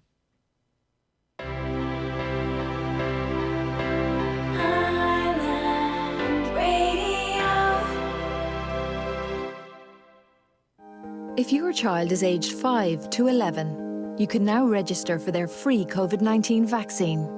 COVID-19 usually causes mild to moderate illness in this age group, but it can cause more severe illness. All vaccines used in Ireland are tested before they're approved by the European Medicines Agency. To find out more or to register, go to hsc.ie or call HSE Live on 1800 700 700 from the HSC. Okay, you're very welcome back to the 9 till noon show here on Highland Radio. We are into the second hour. I do hope you're well, and I think most of you might be delighted that the majority of the young ones, where possible, are back at school today. One or two schools, I think, in the county have, I think it's two, have gone with a staggered approach. They've had to because of staff shortages and what have you, staff being absent. And hopefully all students will be able to return on Monday. But a lot of you have been texting in through yesterday, and I want to read those comments as well. So some might be out of dates and what have you, but we'll run through them. A caller says that before Christmas his daughter was going to school, and because of the fact that there were no teachers present, classes had to mix. Too many students in each room, had no proper teaching. His daughter does not want to go back to that scenario again. Another, teachers have a brilliant union. What other sectors get full pay when off for COVID-19? Other sectors have to absorb shortages and risk. Same story with them. Good morning, Greg. I believe the schools should wait until February to reopen, or they should have. This month could be crucial in monitoring the repercussions of the holidays and all the mixing that went on throughout the past few weeks. We've got used to waiting by now. Does not one play chess anymore? We live in a technological age. All that would be required is a little innovative thinking. I fear that COVID-19 will further expose our government's lack of common sense on this matter. What are children really going to learn in an environment that's being made less accommodating for education? Another, the ventilation systems that the teachers are talking out of are not sufficient. These only filter dust and air impurities. A caller, a retired ventilation engineer, states that they need a carbon ventilator, which is the type that filters viruses chemically. They need to talk to a proper filtration specialist about this. Another, Greg, if the children are allowed to go back to school, then why can't the pubs be open with the windows and doors open? Just a thought. Yeah, indeed. But remember, 8 o'clock, you know what happens then. As a teacher, I'm very disappointed with how the leaders of government announced that schools would open before the minister met with unions. The unions have, well, I think a lot of them were given opinions, but the decision had been made, of course. But the caller goes on to say the unions have a lot to answer for. They claim up to the top of the hill and come back down again every time. I fully understand that schools must open, but anyone who knows how schools work fully understand that schools do their best, but students interact very closely all the time and it's impossible to monitor. That comes in from Barry. But, you know, I mean, if it's in every house or will be in every house, and they're mixing at lunchtime or on the bus, I mean, really, does it's going to pass through, isn't it? Which is problematic. A lot of people are very worried about that. But is that the strategy? Is that what's happening? I think we called out on this programme the day that they stopped contact tracing in national schools was the day, it was said in this show, I said it myself, that, well, we are going for a different type of strategy. How do you vaccinate the unvaccinated, you know? How is it different, says a caller, for teachers and girls who work in chemists are meeting sick people every day? Simple answer to this problem: teachers go on the PUP payment like everyone else. See how anxious they'd be to close schools then. And although the schools are going to be completely freezing over the next few days and with all windows open, this is an awful environment to send our children into. Never mind the very high case numbers. I feel like taking my children out of school. I don't think they can learn anything when they're sitting shivering with the cold and mask on. I wonder how many of you out there chose to keep your children off today and tomorrow. How many of you made that decision and said, look, we'll see what the situation is on Monday, or give us another couple of days to go through it? I imagine quite a few of you did. But I don't know. I have no way of determining that information. A few more before the bingo numbers. I have a secondary school child who had COVID in November. She still is pretty run down as it is, and she's been sitting in a freezing school since November, and now will go back to sit frozen again. Regardless how many extra clothes you put on, they're still freezing and will be the same tomorrow, given our weather at the minute. And that is so true. You know, if you're out walking or working outdoors, you can, you know, wear a lot of clothes, and that helps. But if you're sitting in the one spot, eventually the cold gets through. So I understand exactly how your daughter might feel, as a bit of a cold cretin myself, to be honest with you. Right, okay, more here. Everyone else can go back to work, and a lot of them are at more risk of catching the virus. Of catching the virus, and I'm not complaining. I'm sick listening to teachers thinking they're special. If you're afraid to go to work, go on the PUP and let someone who wants to work do your job. Greg, listening to the show yesterday, you would think the teachers don't want the schools back. I am sure a lot of parents are looking forward to getting the children get back to a bit of normal, whatever that is. Yeah, indeed. I think, in fact, we know 70% of parents want their children back in school. We know that because surveys have been done. Hi, just wondering about children going back to school. My child had COVID over Christmas and is now testing negative, but I'm showing symptoms and a positive antigen test. What happens now? Can the children go back to school? Can't find anything online. Thank you. It's very complicated to navigate, but the HSC website has that information. It is embarrassingly complicated to navigate. They really need to simplify the close contact rules. If I get a chance in an ad break or something, I'll try and find that out for you. But as I say, it's complicated. Last for now, if teachers can't handle the heat, get out of the kitchen. They agree with the government all the way, but now it's a different story when it affects them. Suck it up now, so. Well, one teachers' union, as far as I'm aware, looked for a staggered opening. That was the TUI, wasn't it? I didn't hear much from other unions. Well, I did actually, but nothing. No one asking for opening to be delayed is really what I'm trying to get at. All right, it's bingo day today. Wouldn't it be nice? This is the second week of the bingo in 2022. Wouldn't it be nice if someone won it? Here's how you do it. Listen to these numbers. Good luck. It's time for Ncbi Bingo on Highland Radio. It's Thursday, the 6th of January, Jackpot Day. Today's jackpot is €7,600. Today's jackpot number is 47. You're playing on a pink coloured sheet. The reference number is S4. It's game number 1. The numbers are 76, 47, 83, 24, 43, 42, 65. The number 4, 72, and the number 2. Phone your claim to 9104833 before 8 p.m. tonight, leaving your name, contact number, and the name of the shop where you purchased your book. Get all your NCBI Radio Bingo information at highlandradio.com. The best place to get a new bed or mattress at a great price is Restix Beds Letterkenny. The massive January sale is now on. Sponsors of today's show.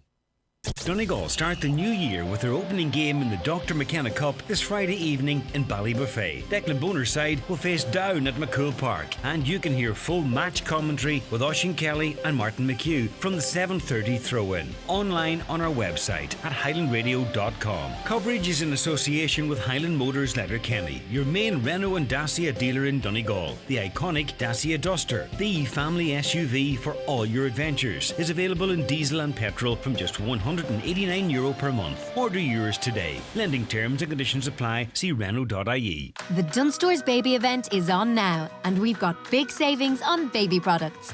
Like Jumbo Plus packs of Pampers New Baby or Active Fit nappies. Buy one, get one free.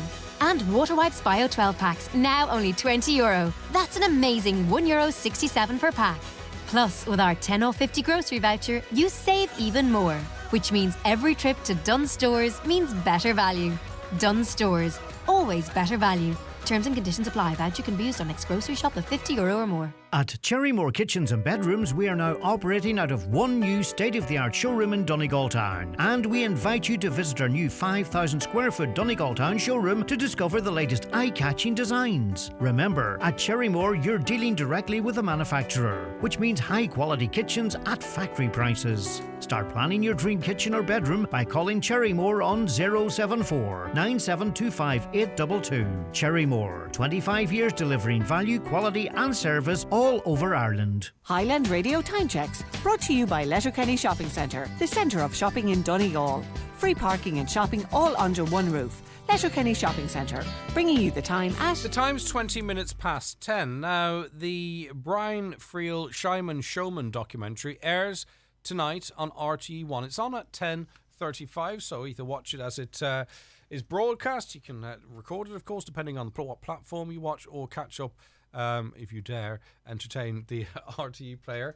And you can watch it there as well, I'm sure. We're joined by the director of the documentary, Jane McGowan. Thank you very, very much for joining us, Jane. Great to have you on the programme. Oh, you're very welcome. Good to be here. I mean, tell us a bit about Brian Freel. I mean, obviously we don't have a ton of time and there's so much there, but, you know, the people are introduced to greats all of the time, you know, new fans all of the time. So even for those who maybe aren't fully familiar with his work and how much he influenced, tell us a bit about him. So Brian Freel was born in Omagh, brought up in Derry, but lived a lot of his adult life in Donegal. It was very important to his plays. Now, when he started writing, he actually was a maths teacher to start with, and then he started writing short stories and then plays. His first big hit was in about 1964, a play called Philadelphia, Here I Come. And that really changed Irish theatre, which had become a bit stale, a bit samey, you know, same old characters setting in a rural Irish kitchen. And he sort of took that format and turned it on its head and made it really relevant to the issues of the time. You know, this very conservative state church, young people emigrating in droves. And it made a huge impact, and it went to Broadway, and he was lauded in America. And really that was the start of a career that went on for the next, well, he was writing up until, you know, shortly before he died in 2015. So 24 published plays, and some of the greats of Irish theatre and of English-speaking theatre. You know, he's done all over the world. Mm-hmm. And this was... and his popularity was, despite him not really very engaging, like, you know, a lot of artists are with the media, promoting his work, being accessible. I imagine a lot of people going, well, what's next? You know, where's the interview? Yeah. What, you know, he wasn't that type. Did that work in his favour or to his detriment? Well, I think he definitely sort of in latter years he just stopped giving interviews altogether. I think he got to the point where he felt like, do you know what? My plays say everything that I want to say. I don't want all these, you know, interviews, you know, digging into depth. Let the plays speak for themselves. So he was quite a shy man, despite the fact that he was producing these wonderful theatrical creations. And I know he loved the glitz and glamour of theatre. And to his detriment, I don't think so. I think perhaps it made him feel slightly mysterious and a bit elusive to people who were desperate So it worked in to meet his favour, him. and I get that. But we get more of an understanding of all of this, because as you say, that was more latterly from around the 80s on. Because there's an on-screen interview with Brian Freel's widow, which I believe is the first. So we're going to get, between conversations with that lady and others, we're going to get much more of an insight into all of this, I presume. Oh, yes. I mean, Anne has never done an interview like this before. So when we thought we wanted to make this program for a long time. And the first thing was we went to see Anne and said, what do you think? And she gave us her blessing. And then it took a little bit of persuading to say, no, you were his first reader, his critic, his confidant, the person who knew him best in the world. And she very kindly, generously agreed to film with us. So there are insights there that I don't think people have ever heard before. And she's very funny and very intelligent and very witty. And she really sets the tone, I think, of the film. And who else do we hear from? So Liam Neeson, Sinead Cusack, Niamh Cusack, Stephen Ray, Siobhan McSweeney, Sir Tom Stoppard, Indira Varma. I mean, I've been a documentary director for quite some time, and normally you have to sort of coax people into being of something. But these people were amazing in that we phoned people up and said, look, we're doing this. And I went, yes, I revere Brian Freel. Brian Freel was my friend, and I will take part. So we were incredibly lucky with our cast list. I've asked this question before of documentary makers, especially in this era where, lots of stuff can be spread out of a very, very long time. How long is this piece in total, Jane? How long's the documentary in total? The film is an hour long. Yeah, so as I say, that could be very easily, I imagine, made 3 hours long or 8 hours long. Do you know what I mean? Yes. How difficult was it, or is it? Or maybe that's the exciting challenge, and going the other way can drag things out too long. But to get all of this into an hour and do it justice. It's hard. It's really hard. I could have made a 6-part series, but when you have a time restriction, it makes you be very, you're aware of what are the audience going to want to take away from this, and what are we trying to say about Freel. So actually, it's no bad thing to have a time constraint. Otherwise, you'd be rambling all over the place. But it was hard. There were some wonderful stories and contributions that we just didn't have time for. Yeah. How did Brian Freel deal with not favourable reviews? Do you know what I mean? I mean, obviously, you talked about him loving the glitz and the glamour, and that often comes, with success and all, but you can't hit the jackpot every single time. Do we get an understanding of how he dealt with maybe the more negative reaction to some of his work? Absolutely. And there was a period in the 70s where he was writing plays and they just weren't, critically or commercially successful. They just weren't hitting the right note, perhaps. So, and I know that was tough. I mean, he did say, oh, well, I don't pay any attention to the critics. But as Anne and as Joe Dowling, who worked with him a lot, will say in the documentary, he did take it hard. It was difficult. And he had to be incredibly resilient to come back from that criticism. Okay, I look forward to this. I'm definitely looking forward to watching this one, and because you've got great access and great insight, and we really appreciate you sharing, talking to us about it. It's tonight at 10:35. It's Brian Freel, Shyman Showman. It's a documentary, 1 hour long on RTE1, and I think you're going to have huge viewership for that, either live or delayed. Jane, congratulations on your work, and thank you very much for joining us today. Thank you. Take care of yourself. Jane McGowan there, who is the director of that piece of work. Is 2022 the year you need to change your mattress? Restex Beds Letterkenny, the massive January sale is now on. Sponsors of today's show. Thinking of changing your car in 2022? Think Nissan. Thinking of upgrading and enjoying new technology? Think Kia. Looking for value for the very best in after sales? Think iMotors. Your #1 Nissan and Kia dealer in Donegal. Via a range of vehicles, please visit imotors.ie. At Doherty's Central Moville, it's our January better than half price sale. Centre Fresh Irish Pork Loin Roast, now only $5.35 per kg. Nestle cereal range and all your back to school lunch needs. 3 for 2, mix and match, fruit and veg. 4-pack tomato tray, parsnip tray, carrot bag, avocado, family apple bag, banana pack and broccoli. All at Doherty's Centre Moville. New this week in Home Store and More. All fireside accessories are half price. But better hurry, because when all our half-price Fireside accessories are gone, they're gone. Also, all 100% cotton-printed duvet sets and all our duck feather and down duvets are still half price. But when all our half-price all 100% cotton-printed duvet sets and all our half-price duck feather and down duvets are gone, they're definitely gone. Drop by your local Home Store and More. Home Store and More. A happy home.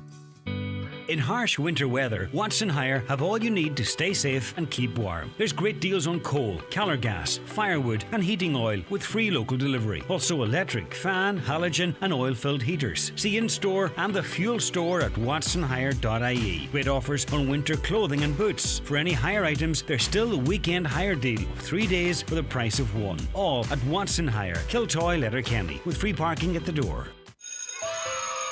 I'm really excited about going back to school this year. I want everyone in my class to stay well. If I have any symptoms or if I am advised to strict movements, I know I shouldn't come to school because we all play our part in keeping everyone well. It's important that everyone follows public health advice to keep everyone well at home and in school. Remember, if your child has any symptoms, please keep them home and get a COVID-19 test. This January, this is the only test that matters. Brought to you by the Government of Ireland. Okay, you're welcome back to the programme. We're joined on it now by Independent Senator Gerard Crockwell. Thank you very much, Senator, for joining us. Good morning to you. Good morning, sir, and good morning to your listeners. I hope the weather is treating you well up there in the northwest. The sun is literally splitting the rocks. It's beautiful. I'm going out sunbathing just as soon as I get off this call. Now, you have been following the procurement process for the next search and rescue helicopter contract for the Irish Coast Guard. Now, why have you taken a particular interest in this, and in that, what has piqued your interest particularly? Okay, the search and rescue operators who do a marvellous job off the west coast and indeed off the east coast, that service costs the Irish taxpayer €1 million per week. In fact, it has gone above 1 million per week now. We know and knew very little about how the procurement process took place in 2010, but the question of value for money comes into the discussion. Now, people will argue that there is no price you can put on the work done by search and rescue, and I would agree with that. But at the same time, what we have spent over the last 10 years is close to €1 billion, and when the contract ends, we have no tangible asset to show for it. Now, might I ask, just in that regard, is it 1 million flat rate? Is it 1 million like a flat rate, and then we pay extra on top, or is it costing us in and around $1 million a week in total for the coverage of our coasts? There's a flat rate of 1 million a week roughly, and then there's additional costs that may be built in if the service, for example, carries out additional hours or something like that. And I'm not being argumentative, by the way. No, not at all. You know, when we see the money that's bandied around the place, and you know we're very reliant on that service here for search and rescue or for medical evacuations and all that kind of stuff. And when you see, say, for instance, how much it costs to move the Dáil to the conference centre, $1 million a week kind of feels like not bad value for money. Am I being naive there? No, you're not. I mean, look, at the end of the day, you cannot put a price on the value of search and rescue. But what you can do is you can say that the procurement process, which we're now going through at the moment, must be transparent. And we must know exactly what we're dealing with. We must know upfront the business case that has been put together to make sure that the taxpayer gets value for money. And this doesn't just apply to the search and rescue. This applies to everything. There is no political oversight of major contracts. What we get is we get a business case put forward by a government department, and then we're told you can't release the business case because there's commercial sensitivities around it. So we never really know before a contract is signed what we're getting into, and afterwards we finish up with the National Children's Hospital disaster, the motorway disasters, and various other things. So what is our deal at the moment? Is it one company that provides the helicopters and the crews, and that's who we pay, or who owns... They own the helicopters? Can you explain to me the current deal and how it's sort of set up and who we're dealing with? Yeah, the current deal, the operator is a company called CHC DAC. They're a Canadian Helicopter Corporation. The deal was signed in 2010. Many aspects of the deal were not fulfilled, such as, for example, the use of night vision. The state paid €7 million to have helicopters upgraded for night vision. It has never been used. It started to be used in Sligo some time ago, but it's not used universally around the country. The helicopters, we were told, were new. They were not new. They were all second-hand, apart from one which is recently added to the fleet, which is new. And we paid for the full cost of 5 brand new helicopters, 5 Sikorsky S-92s, and we did not get 5 new helicopters. I'm going on statements made by the relevant ministers at the time who told us we were getting new helicopters. But because we didn't see the actual contract, we can only speculate on what's in the public domain at the moment. Okay, so how we can benefit is if there's a competition there, if there's 2 or 3 or 4 companies that are vying for this contract, and then if that were the case, we could maybe have a conversation about, that process. But do we have, through the procurement process, or if that's open at the moment, I don't know, Jared, you can educate me on that. Do we have a group of companies that are vying for this where we can sort of try and eke out better value for money? Or is it going to be like the rural broadband rollout whereby there's one player in town left and we just really have to pay whatever they decide they want to charge us? The search and rescue business is a rather peculiar business. It's quite incestuous because you have companies competing with one another and merging with each other and cooperating on contracts. So there are about 4 companies that are capable of tendering for the Irish contract. The business case for the next contract was put together by KPMG, advised by a company called Fraser Nash. Fraser Nash were at the time wholly owned by a company called Babcock, and Babcock is one of the companies that I would expect to tender for the next contract. Babcock, CHC, Bristow, and there's one company from the Netherlands whose name slips me at the moment. They're about the only 4 that would be capable of taking on the Irish contract. They've ruled out the use of the Irish Air Corps. People in Donegal will be very much aware of the fact that the Irish Air Corps flew out of Finner Camp for about 25 or 30 years. But for some reason or other, the business case has ruled out any impact or any use of the Irish Air Corps, either for top cover or for helicopters. So really, we have to get to the bottom of this before any contract is signed. So do you think, and I think you've already highlighted the Minister of State Naughton, she's got an awful lot on her plate already. Are you saying that this should be handed over to a committee or or what have you to examine this, to tease it all out, to get it all out in the open, to ensure that, look, if it costs $1 billion, it costs $1 billion, but let's make sure that's how much it costs and what is promised is delivered, key performance indicators, all that type of stuff? Absolutely, 100%. I think it is grossly unfair to expect either the line minister, Minister Ryan, who has significant issues with respect to climate change and transport and communications, and then you take Minister Naughton, Minister of State Naughton. I mean, she has about 10 different responsibilities. A key responsibility, believe it or not, being the air code system. And you're expecting her to oversee massive contracts on her own. And look, we know from the National Children's Hospital example that when something goes wrong, the only person that ever suffers is the politician. The minister of the day is fired or whatever. But well, not very often. No, not very often, I'd agree. But the people who advise are never brought before anybody to explain the advice they gave. And I think that feeds into the wider problem of a complete lack of accountability. And if there are... and we could talk about the procurement of broadband or whatever it might be, that if as soon as there is a smell or a sniff of controversy or perhaps someone being responsible, they tend to be moved on. 100% correct. Minister Dennis Naughton lost his job in communications because of an alleged relationship on the national broadband issue. Since he has gone, has anything changed in broadband? You people in Donegal know more about broadband than most of us. No, we're still using 2 cans and a piece of string. That's still the preferred means of... I mean, since that was announced and since perhaps not even one house has been connected to it, Elon Musk has launched thousands upon thousands of satellites into lower space and is offering broadband to rural Donegal. That's how public versus private operates. He launched satellites into space and is providing broadband before any meaningful inroads have been made into rural broadband rollout.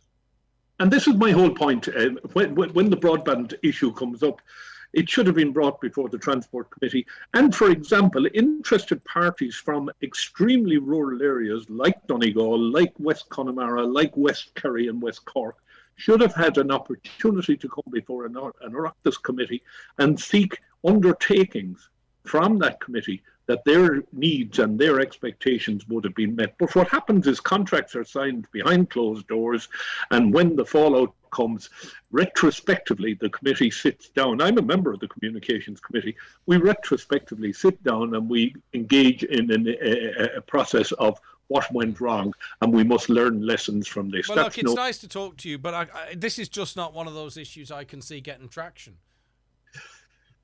Yeah, well, the way I look at it, yeah, you know, probably it's not. not. It's you can't explain it in 3 sentences, and Yeah, I think you have a fair point, but the thing about it is you're paying 51% of your income on tax, and that tax is being flushed down the toilet at an unmerciful rate.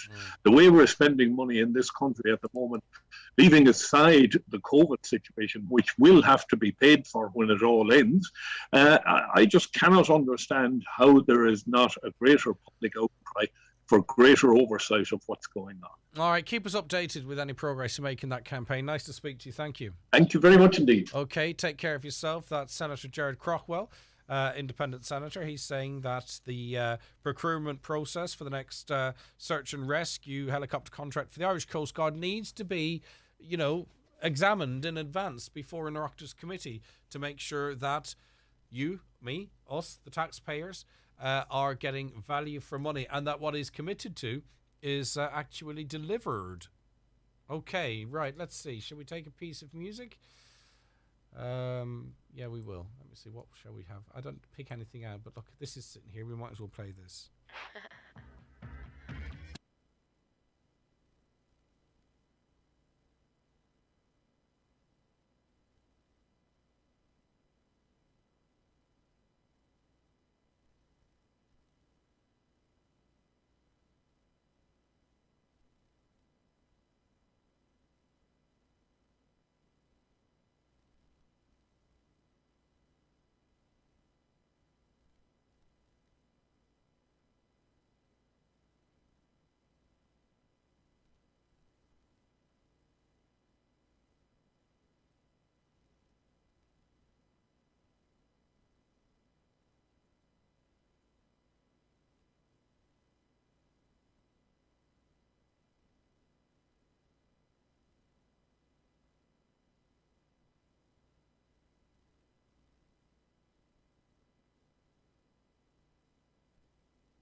That is Pink, and get this party, or get the party started. A caller says, passengers no longer need a negative test to enter this country. This is just madness. How is it madness? I don't think it's madness at all. Look, 96% of cases here are Omicron. We've got the highest infection rate in Europe. The question would be, why would anyone want to come in here? Now, I don't believe that to be the case, but that would be more pertinent to question. We are the worst at the moment, and as I say, all the cases are 4% Omicron anyway. So I, long before now, didn't see the function of requiring travellers into this country to have a negative test. Once it was 20% of cases, that to me seemed to be pointless. 086 60 25,000, that is the WhatsApp. Our next guest joins us. Stay right where you are after these messages. The best place to get a new bed or mattress at a great price is Restex Beds Letterkenny. The massive January sale is now on. Sponsors of today's show. At Centra, jumpstart your new year in our Better Than Half Price sale with great offers like Centra Fresh Irish Pork Loin Roast, better than half price now €5.35 per kilo. Innocent Kids Smoothies 4 packs, better than half price now €1.98 each. And Persil Bio and Non-Bio Capsules 15 wash, better than half price now €4 each. Centra, live every day. Forward Emphasis International, based in Mallinhead, are actively recruiting for customer service advisors with both permanent remote working and hybrid opportunities available. Experience in contact centres or insurance services is desirable but not essential, as full training is provided. Fully funded financial services qualifications delivering attractive career path opportunities are available. Please visit their website www.forwardemphasis.ie or apply via their careers page. The Restex Beds and Furniture Winter Sale is now in full swing at our Letterkenny store, supplying only the finest quality, luxurious Irish-made beds and mattresses, with genuine savings throughout our range. We look forward to seeing you at the Restex Beds and Furniture Winter Sale. Have you seen that Grant Shoes Buncrana have their sale on? Yeah, I love Grant Shoes. They're the best for comfortable shoes, amazing service, great value, and better still, Grants are local and family run. Grant Shoes Buncrana, sale now on. New fertiliser loans for farmers as prices bite. For more in this week's Farmers Journal, here's Paul Mooney. We exclusively reveal how credit unions and merchants are joining forces to offer new loans to farmers. Our MarkBids wheeling price database breaks down full breed, weight and price in the last 12 months. Over 1,000 cattle reported stolen or missing last year. Where was hardest hit? Plus construction costs. We examine how farm building costs will change in 2022. All inside this week's Irish Farmers Journal, on sale now. Now, I mentioned during our interview a little earlier on with Jane that Brian Freel documentary is on RTE this evening at 10:35. It's actually 10:15, so I don't want any of you who might have an interest to miss that. So the Brian Freel documentaries on RTE tonight, RTE1 I believe, at 10:15 and not 10:35 as was stated. Now, Dr. Wallace Dinsmore is clinical lead and medical consultant, specialist in sexual health with the genitourinary medicine, and he joins us on the programme now. Thank you so much for taking time out to speak to us this morning, Doctor. Good morning, thank you. It's great to have you with us. Right, now we're going to be talking about an online sexually transmitted infection testing service which has been extended into the northwest region. But do we have an insight as to how common or prevalent STIs are, and what infections are people most likely to have, and do they know they have them in some cases, Doctor? Well, STIs are very common all over Ireland. They're no more common in northwest than anywhere else, but they are very common. The very common ones are things like chlamydia, gonorrhea, and of course the more serious ones like syphilis and HIV. Syphilis has exploded all over Ireland in the past year or two, and HIV continues to present frequently, although it's no longer in the headlines, maybe because of COVID, but it's there and it's spreading. With lockdown, there probably was a slight decrease in STDs, but some people are now making up for lost time. Yeah, and what is our greatest, other than, complete abstinence or celibacy, which is not realistic, I suppose, for most, what do we need to be doing that we're not doing enough of to best protect ourselves? Well, use condoms is the number one prevention. Reducing number of partners, mainly if you've only got one partner and your partner's only one partner, you're highly unlikely to get an infection. But the most common cause of infection is casual sexual partners. There are lots of reasons why people have casual sexual partners. If people go out for an evening, they frequently don't intend to have casual sex, but unfortunately, there's not enough blood in a man's body to supply his brain and his penis at the same time. So things can get out of hand, and what seems like a good idea at 1 o'clock in the morning may not seem such a good idea at 10 o'clock next morning. Yeah, before we talk about what people might look out for, is there enough of a focus, though, on education? Because, you know, a lot of the conversation is, say, for instance, about, you know, free birth control. You know, in other words, what we seem to be talking about, I think, a lot, and I could be wrong, when we talk about protection, in inverted commas, is avoiding the risk of pregnancy. How much are we talking about? It doesn't seem very much to me. Protecting yourself from the transmitting or catching an STI. Well, you're absolutely correct. Most people have heard of chlamydia, but when you mention things like syphilis, people usually haven't heard of it at all. It is very serious if it's not treated, and it can be there without any symptoms for up to 8-10 years, at which stage very serious symptoms develop, and it is very easily treatable if diagnosed early. And the other STIs you talked of, the likes of chlamydia, which present with symptoms, you know, in the early stages and which don't. So in other words, like, people could be walking around unknowns to themselves with many of these quite serious infections. Yes, men usually get symptoms of pain passing urine with chlamydia and gonorrhea, and they may get a discharge, a yellow discharge or a clear discharge. Women frequently have no symptoms at all from either gonorrhea or chlamydia, so women are often totally unaware that they have an infection until a partner tells them that they've caught an infection from them. But the same goes for most other infections, syphilis, HIV. All of these conditions can be there with absolutely no symptoms in either men or in women. Okay, so now, from now on, people living in counties Donegal, Leitrim and Sligo, people with an address there aged 17 and over, can order an STI test through an online platform. It's sh24.ie. If someone orders a test, what comes through the post? What do they do then? It's a brilliant service. There are 2 bottles come through the post, one for urine, which will test for chlamydia and gonorrhea. The other is a small bottle, which is a blood test for HIV and syphilis. And it's a very easy test to take. The individual has a little prick in their finger, the same as diabetics use for testing their blood sugar. They put a few drops of blood into a little bottle. That's posted off. And 2 or 3 days later, the results come back to the address given by the person. That may be their home address, maybe their business address, or maybe some different address if they don't wish for these samples to arrive back at their own home.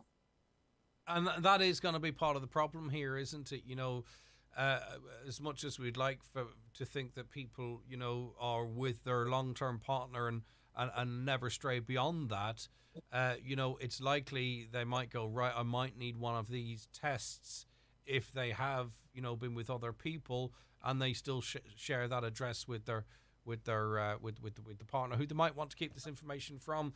Although that's complicated in and of itself, because it's possible they could have passed something on to them as well. It's I just wonder how many are going to...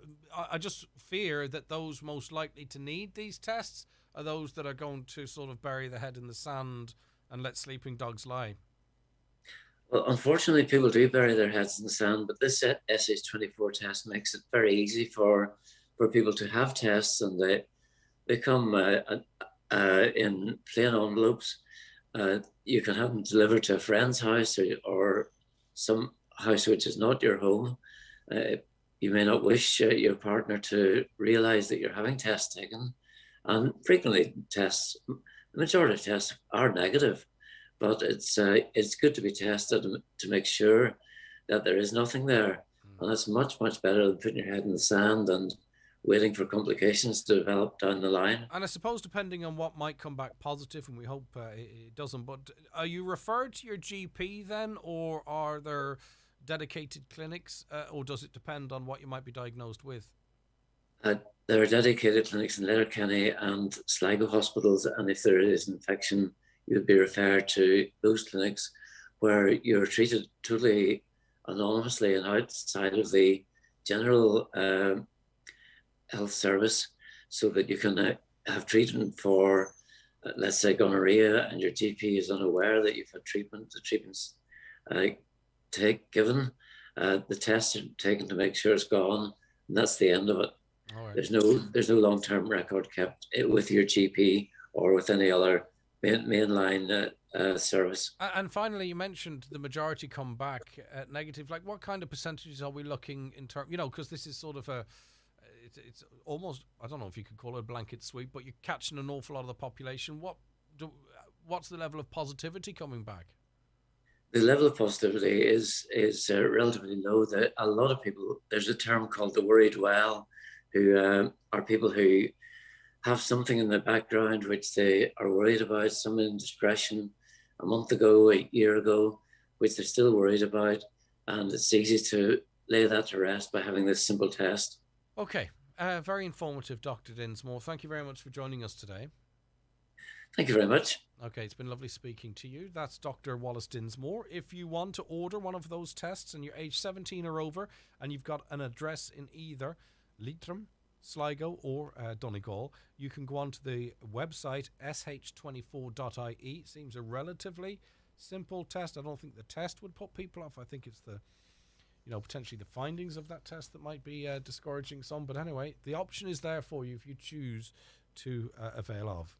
Is 2022 the year you need to change your mattress? Restex Beds Letterkenny, the massive January sale is now on. Sponsors of today's show. Most people say that Donegal is the coolest place on the planet, but up here we know that sometimes it can be the coldest. Charles Bunner & Sons Ballybuffet is the one-stop shop for all your heating needs. We have a huge range of multi-fuel and wood pellet stoves and ranges, spare parts for all major stove and range brands, plumbing and bathroom wear, all at exceptional prices. So visit our showrooms where our friendly and experienced team will be ready to help you. Charles Bunner & Sons Ballybuffet and the stovestore.ie, where you can always do a good deal better. Anne had been training hard for months, 7k most evenings in all weather along familiar tree-lined roads. Only for that wind to be close to my fastest time ever. Just when I need a fallen tree. Okay, climb over, keep moving. Always ask yourself the question, are you sure it's safe? Never approach fallen wires. If in doubt, call us on 1-800 372 999.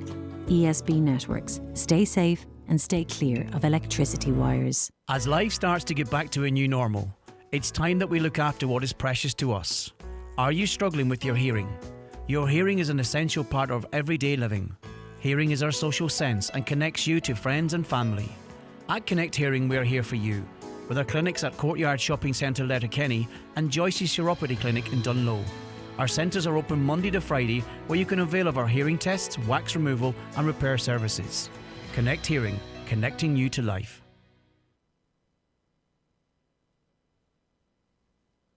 You're welcome back to the. You're very welcome back to the program. We're heading towards the news now. Actually, interesting. I thought it was interesting.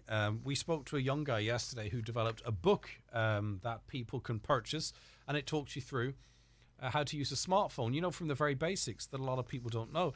We had a really big reaction to that piece. We took at least 3 or 4 dozen calls on it from people looking for the number to order that book. So he had said he had sold in his local area. 60 or 70 copies, I think. We are at least going to match that, far beyond that, based off that interview. So a huge demand for that out there. So maybe, and not discouraging anyone from buying his book, but maybe it's an idea for us to do a feature on whereby, we get some experts on to talk about technical stuff, but really go at the basics.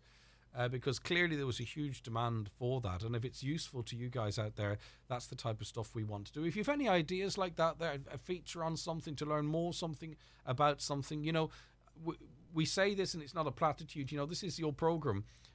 It's based on what you or what we feel or hope and your feedback, what you want to listen and talk about, right? So if there are things that you think, I would like to learn more about this, that, or the other, even if it's just starting off, get in touch with us, 086 60 25,000. We'd love to work with you on that, or call 07491 25,000. But that technical stuff, but the very, very basic stuff that we presume everybody knows, we're definitely going to have to do something on that down the line. A caller says, we sent our child today not knowing what's right or wrong, but it's a real concern. Children are safer at home until they settle down. That would make me real angry, of course. It's a risk for teachers. People's mouth wouldn't be as big if you had someone close to you in ICU. Like, we have to stop the smart comments about teachers. Of course, it's a risk for them. Listen, this whole COVID crack it's just widened divides, it's strengthened divides, and, there are people with certain views that are going to just dislike teachers, and that's just the way it is. And I'm not saying which views they are, but, if you have an issue with one thing, it's possibly going to have an issue with a few things. And there was actually, speaking about ICU, there was an undertaker in England, John McLooney, I think his name was. And I was told all the time, get this undertaker on, he'll tell you what the story is. It's all a load of nonsense. Get him on. And it turns out he's just got out of ICU. He checked himself out of ICU for good or bad, and now admits that COVID is a very serious situation, because he got it and ended up in ICU. And he was due to attend a Freedom rally actually over in Britain last week, but couldn't because he was in intensive care being treated for COVID-19. But anyway, it is the 9 till noon show here in Highland Radio. We have another busy hour coming up for you on the programme. Stay right where you are. You won't want to miss it. But at 11 o'clock, it's time for a news update, and it's good morning to Michaela Clark. Thanks, Greg. Good morning. A major funding boost has been announced for the regeneration of Buncrana shorefront. Almost €1.17 million has been sanctioned by government as part of a €21.5 million for 27 landmark regeneration projects nationwide. The Repiring Buncrana project will strengthen the shorefront, enhance walking and cycling facilities, provide quality shorefront amenities and integrate art and biodiversity into the urban landscape. €196,000 has also been sanctioned for Northwest Bioeconomy Hub in Killalt. Public health officials are meeting today to discuss changing close contact rules. The National Public Health Emergency Team is holding talks on what advice to give government on dealing with the Omicron variant of COVID-19. A mobile COVID-19 testing centre has opened today in Strabane. It follows many calls for a testing centre to be re-established in the town due to the high level of the virus in the community. Many people from the town have been forced to travel to Derry, Enniskillen or as far as Antrim to receive a PCR test in recent weeks. 39 people are waiting on a bed at Letterkenny University Hospital today again. The hospital is the second and most overcrowded in the country for the third day in a row this week. 10 patients are waiting on trolleys in the hospital's emergency department, while a further 29 are in wards. A Foyle MLA is calling for a strengthening of legislation to protect the River Foyle and other waterways. Sinead McLaughlin was speaking after she was told there have been 4 prosecutions for pollution on the northern side of the River Foyle over the last 5 years, leading to fines totalling just £3,500. And the European Court of Human Rights has ruled the gay cake case is inadmissible. Gareth Lee took his action to Europe after the UK Supreme Court ruled he was not discriminated against when a Belfast bakery refused to make a cake with a gay slogan on it. Those are the latest headlines. We'll be back with an update again at 12 noon. Okay, Michaela, thank you very much indeed. A very quick break, then we'll be right back. If your child is aged 5 to 11, you can now register for their free COVID-19 vaccine. COVID-19 usually causes mild to moderate illness in this age group, but it can cause more severe illness. All vaccines used in Ireland are tested before they're approved by the European Medicines Agency. To find out more or to register, go to hsc.ie or call HSE Live on 1800 700 700 from the HSE. I want to say happy birthday to Adele Ennis in Ballybofey, coming in from your mummy, daddy, Carolyn Enda, and also for Rasha Cannon, who is in Dunlow. Happy birthday to you, Rasha. She's the big 6 years old today. Best wishes coming into you from all the Lions in Ballybofey. So reaching across the county from east to west to wish you a happy birthday.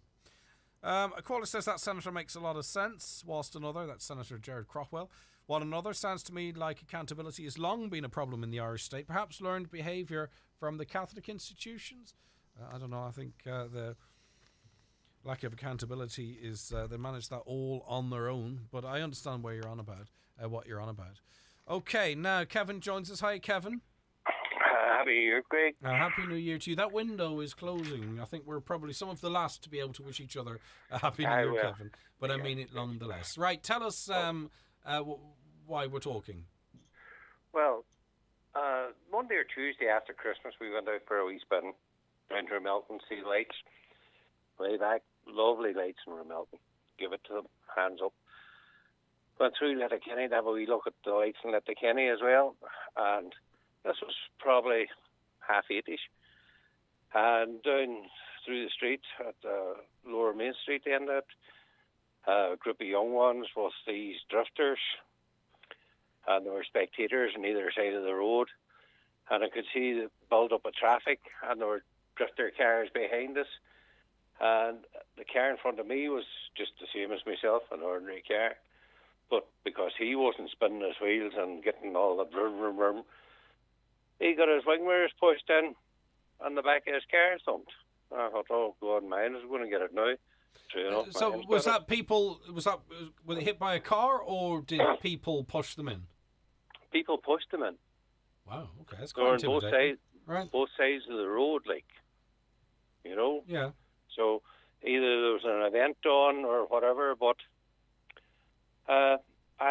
we got in touch with the guards, but guards are looking for dash cam footage and all that stuff. No, it got me to think again. We have a very expensive CCTV camera system in Letterkenny.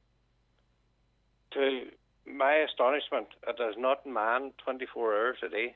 You mean someone sitting looking and watching it for indiscretion and stuff? Yes, well, to be rather proactive rather than reactive. Yeah. Now, what also happened, we had a man assaulted in the Port Road in the early morning, like mid 11ish, 12ish, something like that. Now, I was taken up into the station on the way back to the hub where all this monitoring goes on. Apparently, I understood it was going to be monitored 24 hours a day, but apparently not. You were actually in the room, were you? Yeah, yeah. So describe it to us. Is it multiple monitors or one big screen with little pictures multiple in? Monitors. What's the picture quality like? Oh, no, how long's it open, Greg? Jesus, I haven't got that good a memory. Sorry, I thought this was since this incident. No, it has Kevin, my mistake. High definition. Yeah, what I'm saying is sorry, Kevin, I got my timelines wrong. I just think to use what you're looking for, if someone was sitting there, they could see what's going on and say, right, car, whatever it is, there seems to be something going on the Port Road. Could you respond to that, see what's happening, and nip this stuff in the bud before, rather than just viewing the CCTV for evidential purposes after the fact? Yes. Look, you watch it on television, you see it. Letterkenny is crying out for more cameras. This is the guards are looking for the councillors to install more cameras. Letterkenny's got going to be a city soon. Mm-hmm. You know, we have things going on that are, how shall we say, are being funded that mean absolutely nothing. If we had somebody in monitoring that, you're proactive, you're not reactive. That incident with me on the street wouldn't have happened because the guards, should there be civilians monitoring them? I know the guards are under an awful lot of pressure, and this would help them as well. Mm. You know, because you could direct them to the specific incident that is going on at the particular time. You know, and therefore that incident, my wing mirror wouldn't have got bashed in and the back of my car wouldn't have got hit. Yeah. Neither would a few others. When you speak to people about this, Kevin, and I'm sure you have, do they presume they are monitored and are sort of going, what, you mean we don't they do. Yeah, they do presume, like, you know, because that's the way we were, I'll not say we were led to believe that it would be, right? Yeah. Because at the time that this system was up and running, we had quite a few student guards in the town and they were the ones that were doing it up in the station. And you kind of think, well, you're looking at television and you see these programs on where the guy are directing the police to an incident that's happened, and they're following the guy, the perpetrators, when they're getting away. They went round here. Now, I automatically assumed that all this was happening, but I was putting two and two together, and incidents that have happened recently, the guards, and this is no reflection on the guards, because they are overstretched. Like, I'm not knocking guards, I'm not knocking anybody, but they're looking for witnesses, dash cam footage, other CCTV footage from shops and what have you, and there we have from the Port Road, the bottom of the town, to the bottom of Lower Main Street, with a camera system on it that's second to none anywhere else. And also, too, if it was widely thought that these cameras were monitored all the time, you'd imagine it would actually work as a deterrent as well. It wouldn't be just, spotting when something's about to flare up or something's about to happen. If these people thought that they were being watched all of the time by someone, would they be less inclined to attack someone on a street? Or would they be less inclined to break into a garage or to set a shop front on fire or smash a window? I would say it wouldn't eliminate it, but it certainly would discourage perhaps some of this behaviour in advance. Exactly. I was coming to that point as well. So, I mean, it's something that I've been thinking about, and I put a lot of thought into it. I thought, wow, I think rather than twittering about and with looking for extensions of the camera system that we have, let's get in place operators to operate it 24 hours a day, and let the Gardaí be proactive, and these people can be vetted. We vet people for everything, so they don't have to be guards. They can be civilians. There could be already council workers, what have you. There's an opportunity there now to get a system up and running, and let it be active system. It's it's proactive rather than reactive. It's a very good point, Kevin, and it'll be very interesting to see what the rest of our listeners feel. I can't imagine many would disagree with you. I mean, you could make the issue about privacy and constantly being watched, but I mean, that boat has sailed. The cameras are there. Someone could be standing in the room whenever they like. You know what I mean? I presume. So that argument is out the window, I think. This is really about crime prevention, crime detection, and proactivism rather than reactionism. It's not a word. It sounds good. And you're leaving your Gardaí more efficient. Right. Okay. Rather than chasing their tails, they're ahead of the game. All right. Great points. Well made, Kevin. Thank you. Thank you. Take care of yourself. Thanks for that. What do you think? 0749125,000. That is to call us, or give us a text on 086 60 25,000. Some interesting comments from the Pope. He says the Pope has claimed that having pets and not children robs us of humanity. What do you think about this? The Pope said replacing children with pet dogs or cats is a denial of fatherhood and motherhood. He is, of course, the Catholic Church leader, and he risked the ire of the world's childless dog and cat owners today, suggesting people who substitute pets for kids exhibit a certain selfishness. Speaking on parenthood during a general audience at the Vatican, Francis lamented that pets sometimes take the place of children in society. Today, he said, we see a form of selfishness, said the Pope. We see that some people do not want to have a child. Sometimes they have one and that's it. But they have dogs and cats that take the place of children. This may make people laugh, but it is a reality. The practice, said the head of the world's 1.3 billion Catholics, is a denial of fatherhood and motherhood and diminishes us, takes away our humanity. Thus, civilization grows old without humanity because we lose the richness of fatherhood and motherhood, and it is the country that suffers, the pontiff said at the Paul VI Hall. What do you think about that? The Pope believes that there's a selfishness in owning a dog or a cat and not having children. 086 60 25,000, WhatsApp or text, or give us a call on 07491 25,000. Our next guest joining us in just a moment. They're not happy with what they had to watch on the television. All repeats. Is 2022 the year you need to change your mattress? Restex Beds Letterkenny, the massive January sale is now on. sponsors of today's show. If I learned one thing in the last year, it's that falling into debt can happen to anyone. Luckily, I heard about the ISI, the Insolvency Service of Ireland. Their professional advisors can help you restructure or even write off your debt. The first thing they said to me was, every debt problem has a solution. I can still feel the relief. So if you're worried, visit their website backontrack.ie or free text Get Help to 50015. The ISI. Together, we'll get you back on track. This is an initiative of the Government of Ireland. Do you suffer from heartburn or abdominal pain? Do you experience frequent constipation or diarrhoea? If you need or are waiting for an endoscopy consultation, then why not come see us at Kingsbridge Private Hospital Sligo, where we provide excellence in private healthcare. We are approved by all private health insurers and our specialised consultants are ready to see you. Avoid long journeys and longer waiting lists. Visit kingsbridgeprivatehospital.ie for more information. Because life matters. The Restex Beds and Furniture Winter Sale is now in full swing at our Letterkenny store, supplying only the finest quality, luxurious Irish-made beds and mattresses, with genuine savings throughout our range. We look forward to seeing you at the Restex Beds and Furniture Winter Sale.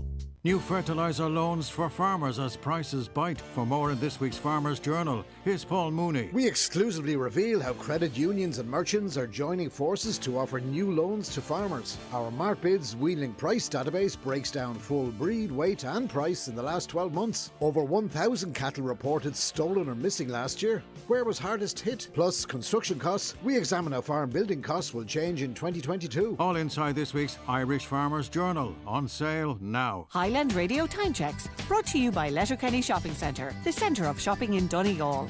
Free parking and shopping all under one roof. Letterkenny Shopping Centre, bringing you the time at... The time's 11:15, so what did you think? A lot of us get to watch more TV at Christmas time because we are off, and we also always seem to talk about the old classics, but I mean there's an expectation too for new and exciting programming, isn't there? Anna, are you impressed with the television offering over the Christmas period? Not in the slightest, Greg. I thought I was absolutely disgusted with all of the rubbish that was on. And for me now, fortunately, I'm not in the age bracket for paying a licence, but if I was, I would be more annoyed. For people who are paying a licence to have to watch such a lot of rubbish, I've never seen anything like it, and particularly over the New Year and the Christmas time and New Year, when people have been confined to their homes and looking for some sort of entertainment, to have to watch all the rubbish that was on over. I'm sure other people have noticed it as well. So what's rubbish to you when you say, "Oh no, not this rubbish again"? What kind of stuff are you talking about? Well, I could name one particular program which I wouldn't be a fan of, but I would have to name names, and I couldn't do that. Well, to me, that would be rubbish. Okay, well, you can tell us. Tell us what show was rubbish. Well, can I name the name of course, the book? Yeah, well, I don't like. First of all, I don't like Mrs. Brown's Boys. No, I would be with you on that one. It's not my thing. No, it's not my thing either, and I can't understand why such rubbish wording of some of the material is tolerated, because I didn't think that it would be allowed on television. And it kind of is the jewel in the crown. It's the one that normally pulls in the big viewership figures for RTE and BBC, and so lots of people seem to like it, Anna. I know a lot of people like it, but sure, fair play to them. That's the type of stuff they like. That's okay. So if you were sort of saying, right, we need more of this type of program, original program, what kind of stuff would you like to have seen? Well, for me, I would like some sort of nice classical music program or something like that. Some of those big orchestras I've seen in the past. I can't remember the name of those directors. Yeah. Something like that. Some nice... God, it's hard to just, when you're put on the spot, to just say... No, and that's fine, and I don't want to put you on the spot. I understand where you're coming from. Just general light entertainment programming. Yes, featurey kind of stuff, something that's new and fresh and of the time. maybe a bit of culture in there. Could I suggest that, Annie? Would you like to see something a bit more Yes, cultural? of course, a bit of culture would be lovely. And I mean, my mind goes back to quite a number of years ago. Of course, a lot of younger people wouldn't remember the Scottish station, you know, on what was known in Scotland as the Hug Me Nay night. Jimmy Stewart and all those kind of things. That type of entertainment was absolutely fabulous.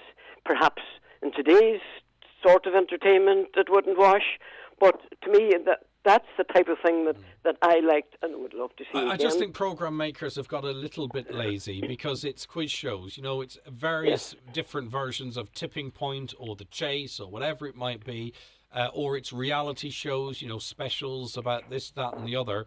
I think they get an audience for that, and it's cheap to make, and that's what they pump out. I think maybe programme makers are getting a bit lazy. I don't know if you watch TG Cahir, but I see, I didn't get to watch much myself, but apparently it was fantastic all over Christmas. You know, some really quality films and programming, and people were saying, you know, I don't mind paying the licence fee if it all went to TG Cahir, but not so happy if it's only going to RTE.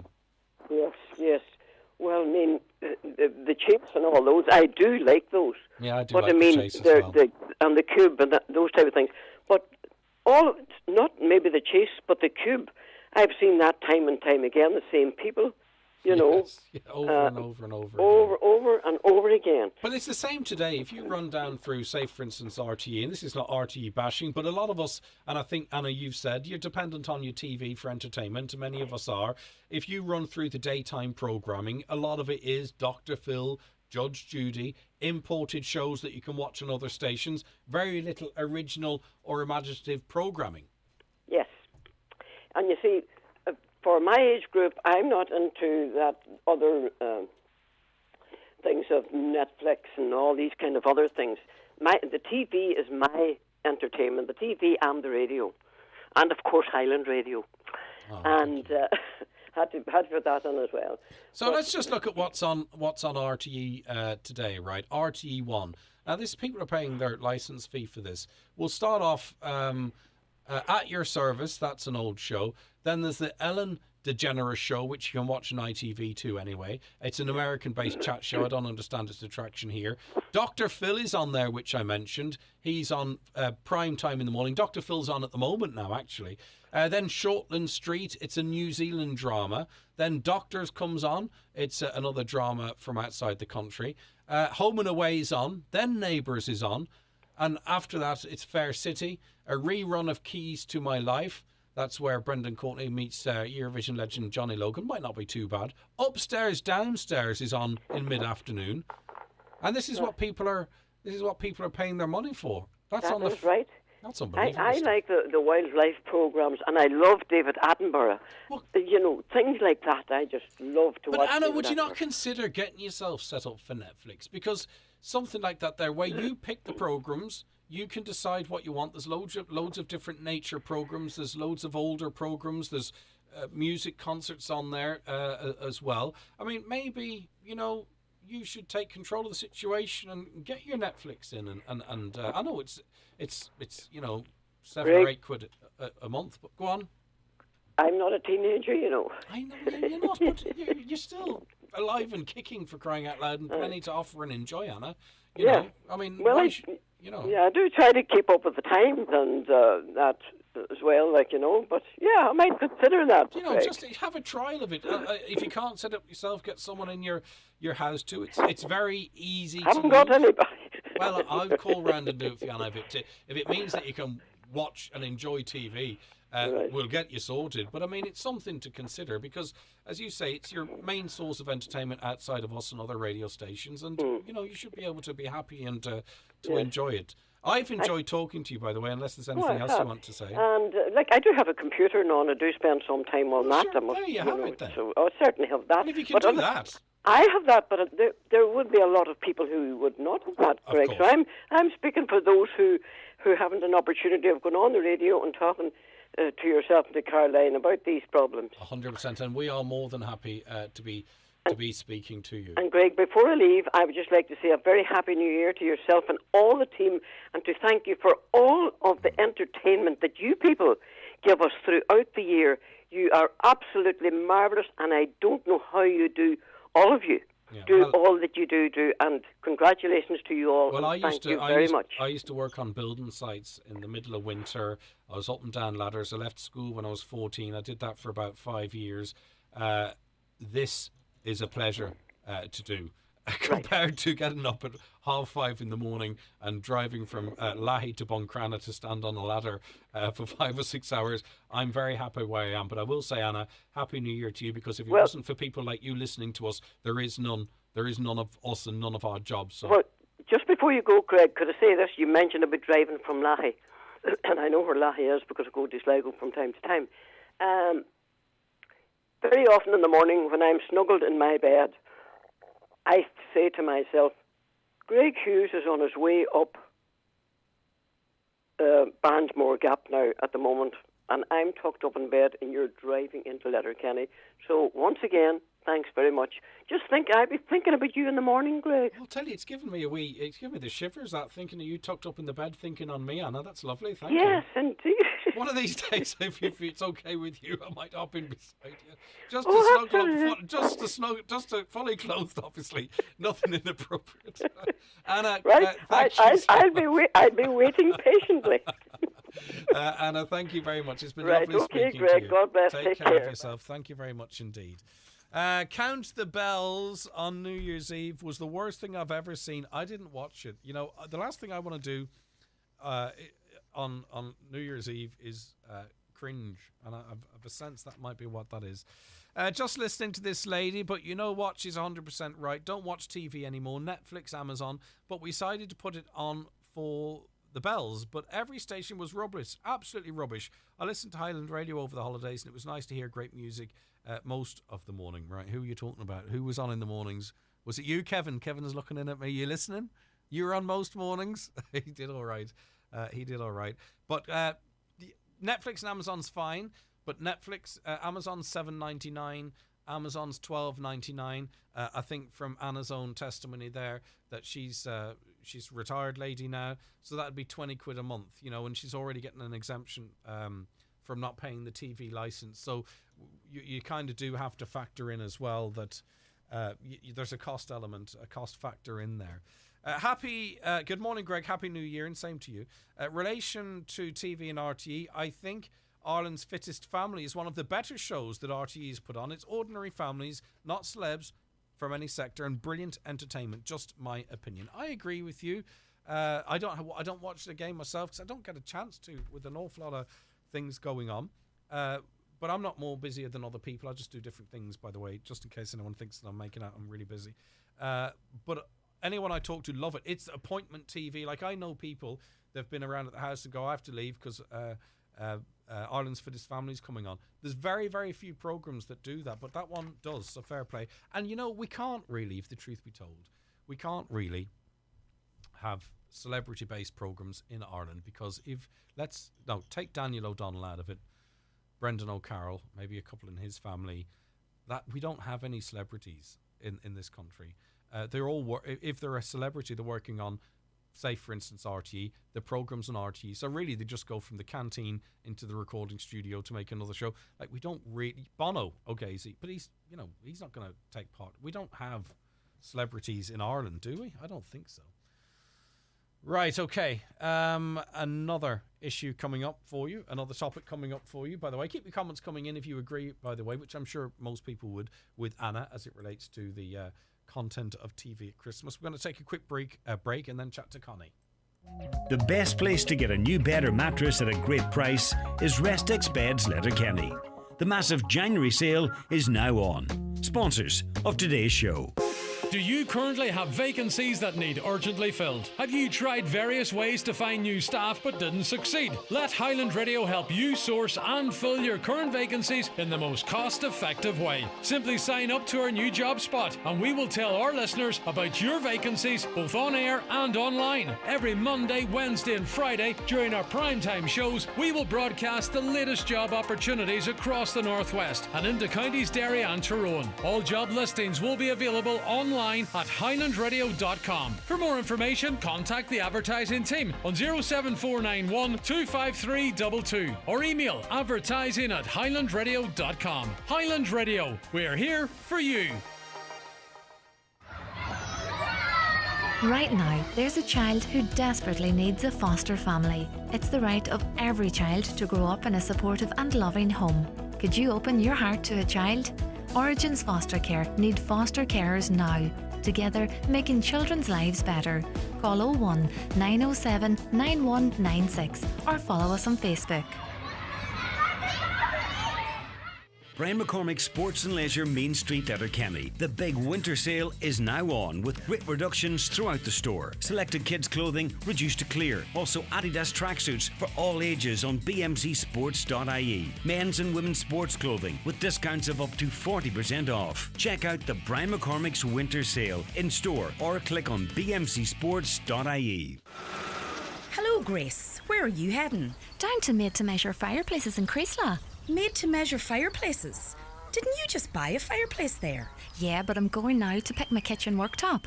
Create the kitchen and living room of your dreams at Made to Measure Fireplaces and Granite Worktops. They've been in business for over 40 years. So for help choosing granite or quartz for your worktop, fireplace or stove, visit the Made to Measure showroom at Cashel Creasla or see mtmfireplaces.com or on Facebook. Okay, it's great to have you still with us here on the 9 till noon show. It's just approaching 11:30 on this Thursday, the 6th of January. I hope you all are as well.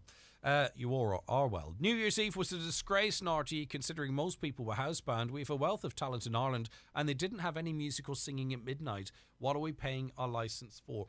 And you know, there really is a wealth of talent, and that is genuine. Be it musical talent, presenting talent, you know, acting talent all around this island. And if they just looked outside the pale, it's all there for them. It's all there. All the talent, all the skill is there. The people that could come up with different types of programming. And it doesn't...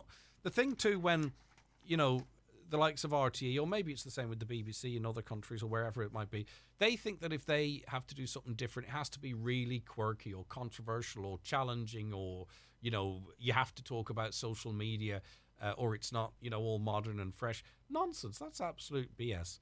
They just need to give other people an opportunity to have make good programming or to play good music. You know, it's all there. It's all there. All they have to do is tap into it and maybe cut back on some of the cash. And then yet some of these people earning $500,600 a year, and then they're asking us to spend the last few pennies we have donate into charity, which we already do. But anyway, that's a different story altogether. I am rambling. I want to speak to Connie. Hiya, Connie. Hello, how are you? Great. I'm fantastic. Right, now, are you a student or speaking on behalf of students, Connie? Yes, I am currently a leaving cert student this year as well. Okay, did you get back into school today? I'm not in school today, no. All right, okay. Well, I wasn't being personal. It was just more, obviously, everyone's talking about that at the moment. Right, Connie, it's not long now till you'll be expected to sit your leaving cert. As of January the 6th, do you know what how your exams will be conducted? I don't know. The so far grades are going in the traditional leaving cert, which is ridiculous, as we did miss a lot of time last year in school, and now we're going through a substitution crisis this year, and it is downright unfair in the students, so it is. And I think between the jigs and the reels, Connie, between maybe students being absent for at least a week or so, or their teacher being absent for a week or so, probably not at the same time, I don't think we're going to see any further lockdowns. But we are looking at a continued disruptive learning process for the next month or so anyway, I think. Yes, definitely, Greg, definitely. And so far it has just been disruption. Like, we walk into a class, even just before we broke for the Christmas break, we're walking into maybe maths classes with subs, telling us to go back and revise for an exam, but we're not going forward on our course. So then when the teacher does come back into school, we're pushing the course forward as fast as we can, and we're not there in an efficient way. So I think it's just ridiculous. Like, it's so unfair. All right, we'll tease out more about how it could be run, but also I just wonder, are you concerned? You've been working towards this your entire life so far. You know, school dominates any young person's life. For the last couple of years, there's been very high points, inflated points because of predictive grades and all that kind of stuff. Are you concerned that, especially with people that deferred looking to go back to college or go into college at the end of this year, that you might struggle, even if you do fantastic with a traditional exam, that you might struggle to get a place for the course that you want because you're competing with other people whose grades were inflated? Oh, to be honest, Greg, I wouldn't be concerned in that avenue now. I just would be concerned more about sitting the leaving cert as a first step, but I wouldn't be concerned as yet of getting a place in college. Okay, so what way do you think it should be run? The same as last year or something new? I think it should be an open gate for all the students' interview, or I think it should be a hybrid system. It's only fair. And now's the conversation, because you're worried about this now. Let's not leave it to the last minute like we did the information we sent out to schools at 4 o'clock last night for today. You want this conversation to be happening now? Yes, it needs to be happening now, Greg. All the students in Ireland are under severe stress. We have mocks in 3 weeks' time. There is no conversation about us getting hybrid grades. It is just very stressful on the students at this current time. I mean, also, I'd want to know, because let's say hypothetically, they could use the mocks, if they decide to go down a predictive route, they could use the mocks in some way to grade students. Would students not really need to know definitively whether or not that might actually happen 3 weeks out from the mocks? Yes, no, it is a good point there, Greg. Well, we have been doing classroom tests, like maybe every week in school, which could be all added up for or leaving cert for the hybrid system. They wouldn't even need the mocks for going forward in the way of that system. Like we do have tests going on every week in school, so they do have enough information for each student. They can assess you as you go along. Yeah, indeed. Yes, okay. Exactly. But as it stands, they're saying they're pushing through with sitting the traditional leaving cert, and that's what's causing the stress. Sorry, Greg? Are they saying at the moment that the exam will be held traditionally? You know, that's what we know at the moment, or has a final decision not been made, Connie? That's all the information we know as students so far. We know nothing else. How tough has the last few years been? And I don't want to ask you a personal question and put you in a position. I mean, generally, Connie, you know, just you and your friends. How tough has the last couple of years been generally for you? It has been very tough. Like, I'm turning 18 now soon. Yeah. Very hard to go out with your friends because you're afraid of your family member getting COVID. You're just afraid of anybody, maybe they will get it bad, they will get it. Yeah. So you have to be very careful, so it is hard, and it's like... All right, well listen, I know you're going to have sort of missed out on a lot of the good stuff from 16, 17 and 18, but it'll be behind us soon, and you'll be able to make up, hopefully, make up anything you've lost. Connie, great points well made. We're not going to just leave this sitting here, by the way. We're going to follow this through too, because if it's causing anxieties and stress to you, it's to the rest of the school population, and you need and deserve a voice as well, and we're going to try and progress that, and we might be back in touch with you, Connie. Okay, that's perfect. Thank you very much. Thank you very much. Fair play to you. That's Connie there, and I get it, I understand it. It's relative to her and her school friends, and it's important. Greg, the old classic films were okay at Christmas, but the New Year's Eve programme on RTE was absolute rubbish. I switched over to Jules Holland on BBC Two. Jules Holland's show was good. It's a wee bit weird, that whole... I watched a bit of it myself. A wee bit weird, that whole... what's his name? Ed Sheeran thing. You know, I don't know. It was fine. It's good. Jules Holland's show's good. Yeah, it's good. If you like music, you're going to love that show because the music's fantastic. So I did watch a bit of that, but I don't have access to RTE all the time. Right, okay. More comments here. Theatres in Ireland have air filters that filter the air every 7 seconds to prevent infection during operations. Could they not put these filters into school instead of the windows open with the children freezing? Well, these HEPA filters are generally accepted to do a very good job in that regard. It's getting access to them. It's getting them bought and getting them installed in every classroom. There are solutions, but it's just a case of them acting on them. DJ on Facebook says, Greg, the nature programs on TG Cahir are great. They're subtitled as well. Thanks, DJ. Teachers are being advised to open classroom windows as a safety precaution against COVID. If this is a solution, why can't we open the windows in pubs? Just saying. Yeah, but you know what would happen? Because you know what happens in buses. People close the windows because they want to have a pint or whatever, they're having a cup of tea, and they don't want to be freezing. Sub-pubs in our area must have got an exemption from the 8 o'clock closing time. Okay, thanks for that. Tell the council to put their money into the Mica project instead of the shorefront for now. Getting people's houses fixed is more necessary first things first. Well, look, the money's there, at least some money for the Mica scheme. And it is going to progress, hopefully. We're going to know in the next few weeks the stumbling blocks, if they can be overcome. That money is there. I think, we can do multiple things at the same time. I don't think upgrading the shorefront and development of Buncrana would be done at the detriment to those suffering from mica. The separate money, the lines of money coming down, possibly a separate workforce. But I take your wider point, and it's good to get a mention of mica in there as well. We've decided to keep our 2 secondary school children off until Monday. As I say, a lot of people... I'm getting messages, actually, via Facebook in this regard. Let me see if I can... Yeah, one listener, their child's at secondary school, and 6 free classes. Teachers are off. 6 free classes. Are you hearing anything back from your students? What's happening in school? Let us know. 086 60 25,000. Not for controversial reasons, but just so we all know what's going on. Greg was looking at the TV schedules last night, and for anyone living on Surview land or in it, it really is very poor these days. I don't watch much TV during the week, but if I did, I wouldn't be watching much of what's on offer, and that includes Operation Transformation. Do you remember they were going to call it Operation COVID Nation? Do you remember that? That's the brains behind programs like that were offered. Operation COVID Nation, they were going to call it. Tone deaf or what? Thankfully, I have access to plenty of stuff via streaming, hopefully all legal. Otherwise, it would be pretty blah. Has terrestrial TV ever been worse? No, of course it's never been worse. I don't think. Right, let's go straight to Rachel, who's joining us on the show. Sorry, Caroline. If I was on fastest finger at first, I would have lost out there.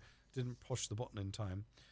I checked my vaccination card. They never marked in my second vax. What do I do? Call HSE Live. I can't remember the number off the top of my head, but they should be able to solve that for you.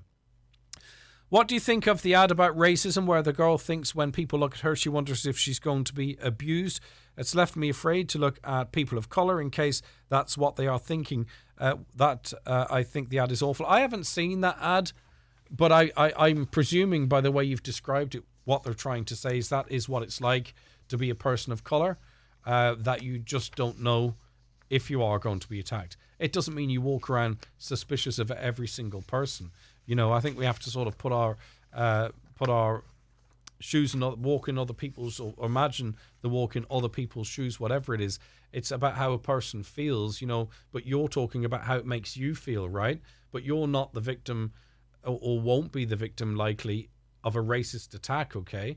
This is about people who feel they could be, but you're talking about how that makes you feel, right? So, do you know? Okay, Rachel, good morning. Hello, how are you, Greg? I'm all right. I hear you love your property shows and your cookery programs. Great. You're in luck. No? I just find I watch so little television because there's so little on it that I'm interested in. I like cooking. I enjoy cooking. It's a hobby of mine. I do it at home. I'm quite capable of finding recipes and that I want to do myself. Property shows, a lot of the time, they're about houses that are out of the reach of most people.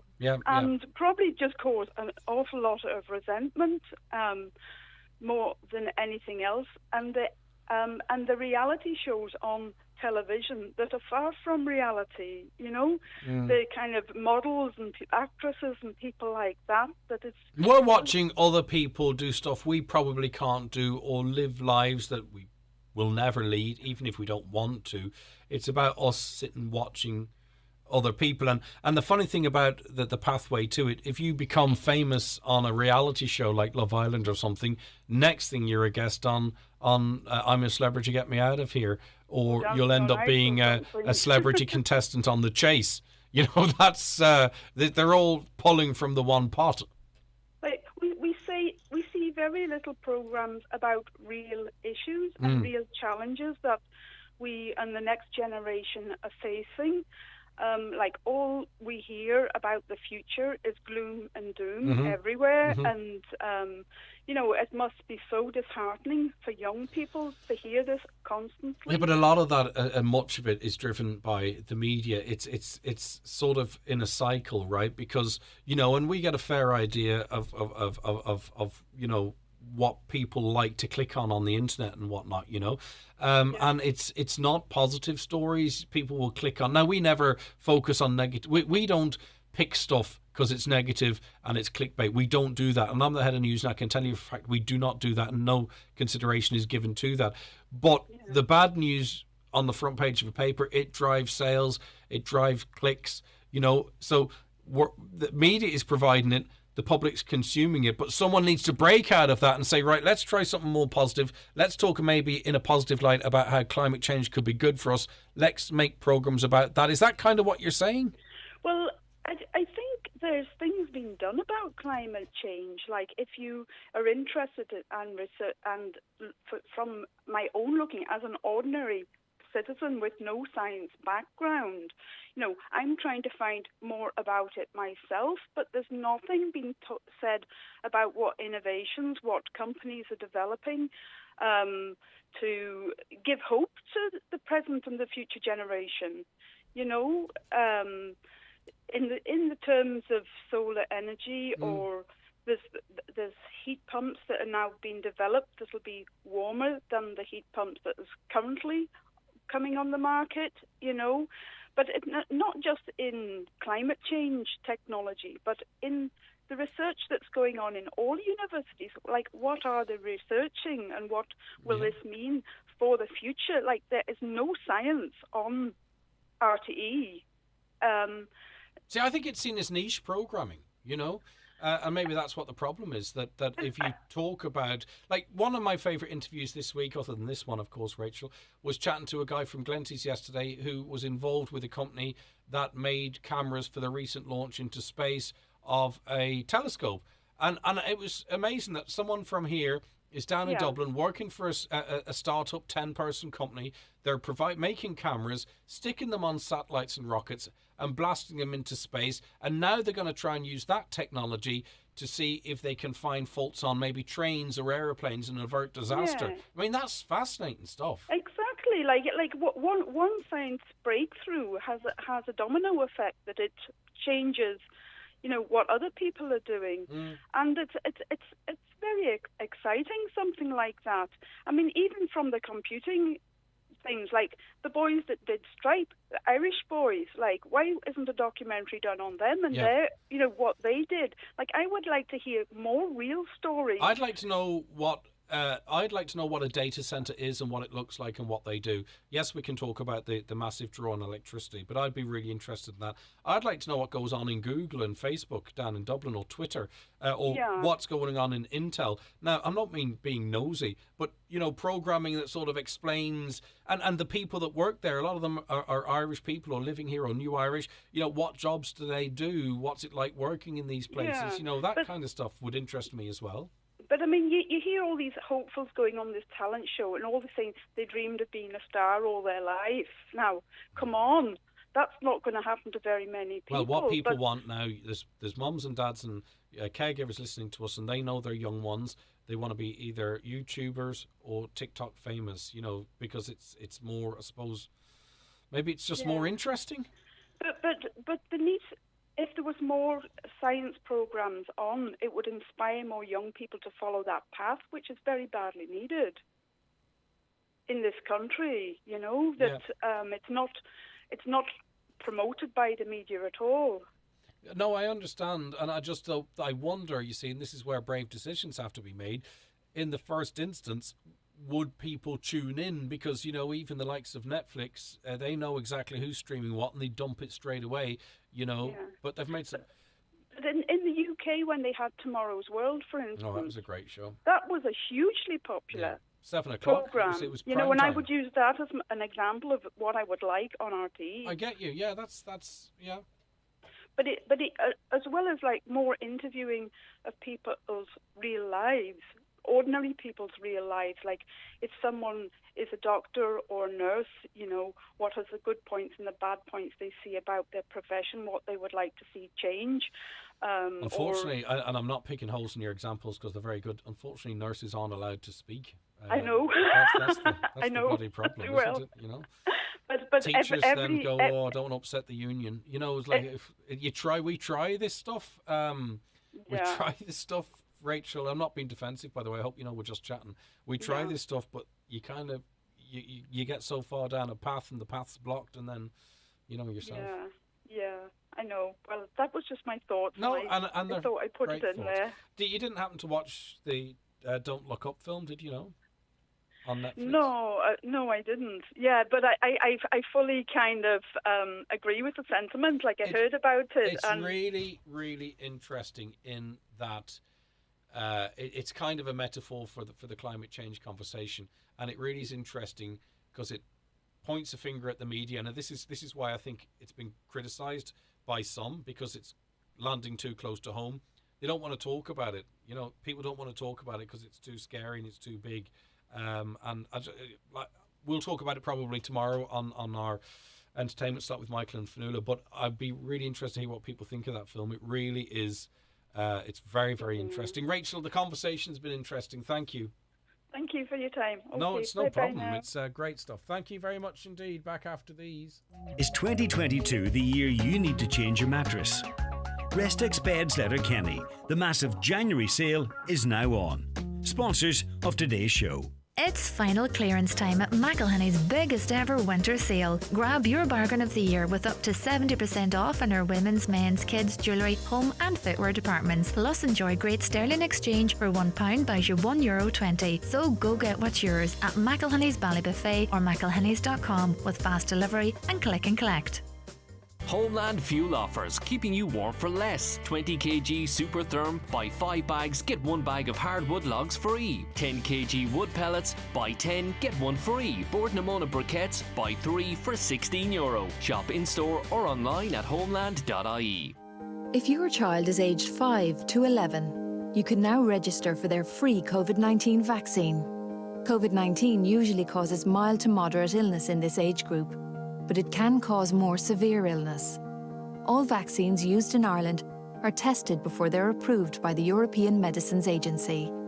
To find out more or to register, go to hsc.ie or call HSE Live on 1800 700 700 from the HSE.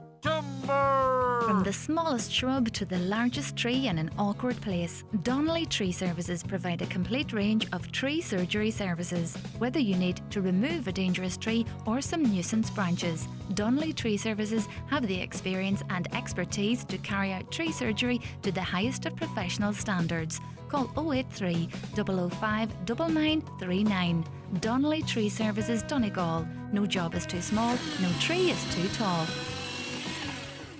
Win with great better than half price offers at SuperValue, like SuperValue Fresh Irish Sirloin Steak, now $8.47 per kilo. Epic! Yoplait Petit Falou 6-pack, now 98 cent. Nailed it! Nature Valley Oats and Honey Family Pack, now $2.95. Smashed it! And Bistro Baguette Range, $1.33. Winning! Hundreds more offers in-store and online. Win with SuperValue. Thanks to a texter who says, Greg, just to let you know, Dunnes stores have removed the Genru antigen test kits and they are giving full refunds. Okay, that's good to hear. Thanks for that. There are others out there that supplied them en masse and maybe not so. I presume they'll follow the same.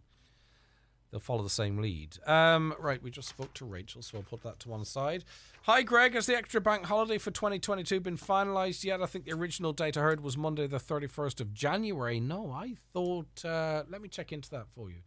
I think they're talking about a double now around St. Patrick's Day, and then the following year switching it to St. Bridget's Day. Isn't that what they're finalising? It's certainly not in January. My understanding, as I sit here now, it's a double around St. Patrick's Day, and then... St. Bridget's Day from 2023 onwards, but I'm open to correction. The big increase in the price of alcohol in Ireland will be very beneficial for these gangsters who sell cheap drugs to young people, and of course another cheap option for young and old is cheap illegal potsheen. Why would it be okay to boo someone for making an informed decision about their health? What's happened to humanity? Well, cut out everything, because I think you would agree probably with why they're booing, if I understand maybe where you're coming from. The people of Australia, let's just say whether they're pro-vaccine or not, right, they have been living in some parts and most parts very, very restrictive lives. They were going for the zero COVID policy, remember, mass shutdowns at a whim, at a notice, whilst politicians and very rich people, be the elite sports people or not, were treated differently. Now, I think you probably think, well, that's not fair, is it? That's why I think he would be booed. I don't think he would be booed because he's made his own personal decision not to take a vaccine. I think he would be booed because it would be another example of us down on the low levels being treated like dirt and being told what to do, whilst the big wigs who make the decisions or who are expensive or who are rich or who have influence being treated differently. And I think that's why he might have been booed. I don't think it would be because he made a decision about his health. I could be wrong, but that's my reading of it. 086 60 25,000 if you agree or disagree. So what I'm saying, if I'm reading your message correctly, I think, you wouldn't like elite people being treated different, the elite. Hi, Greg. What about the government making and they're crying out about having to pay a couple of billion for Micah? Well, they can cry no more because they're going to have to put their hands in the pockets for that. It's just a case of whether or not it's extended out and if they get shot of that sliding scheme. I sent a friend to a small shop in Letterkenny over Christmas. She came back with €3.60 of the wrong stuff. I went back minutes later and the owner refused a refund. I can't believe that they have the right to refuse a refund. Well, you don't have any entitlement to a refund, by the way. That's a bit of a misinformation out there. They could have offered you a credit note or an exchange, but you're not entitled to a refund. Now, it could be good business for them to do so, but that's my understanding. But anyway, they do say they would have settled for store credit, which they weren't offered. Never mind the law, I won't be going back there again. And businesses take note. That's what people do. And that listener not only is telling us, but they're going to tell people around them, their brothers and sisters and aunts and uncles, and they'll go, I'm not going there either. For the sake of 360, offer a credit note, you're not out the money, and, it's good business. But that business could also be under extreme pressure. Who's to say? 4 years since Swan Park was destroyed and the council still haven't finished it. Please, could they get a contractor when they get the money to do up the showfront in Buncrana? Question for Jack and Rena. Has the plan any proposal to include the old swimming leisure centre, the old Fruit of the Loom? And is there any strategy to boost the businesses on the main street? Okay, thank you very much for that. What brand of home test has been withdrawn? Missed the name due to a noisy, spoiled dog. Okay, Genua, isn't it? I heard a woman talk about a plastic woman's condom that a woman can use. I'd be against that, they say. I think a lot of people would be as well. I don't know how that would fully work, but anyway.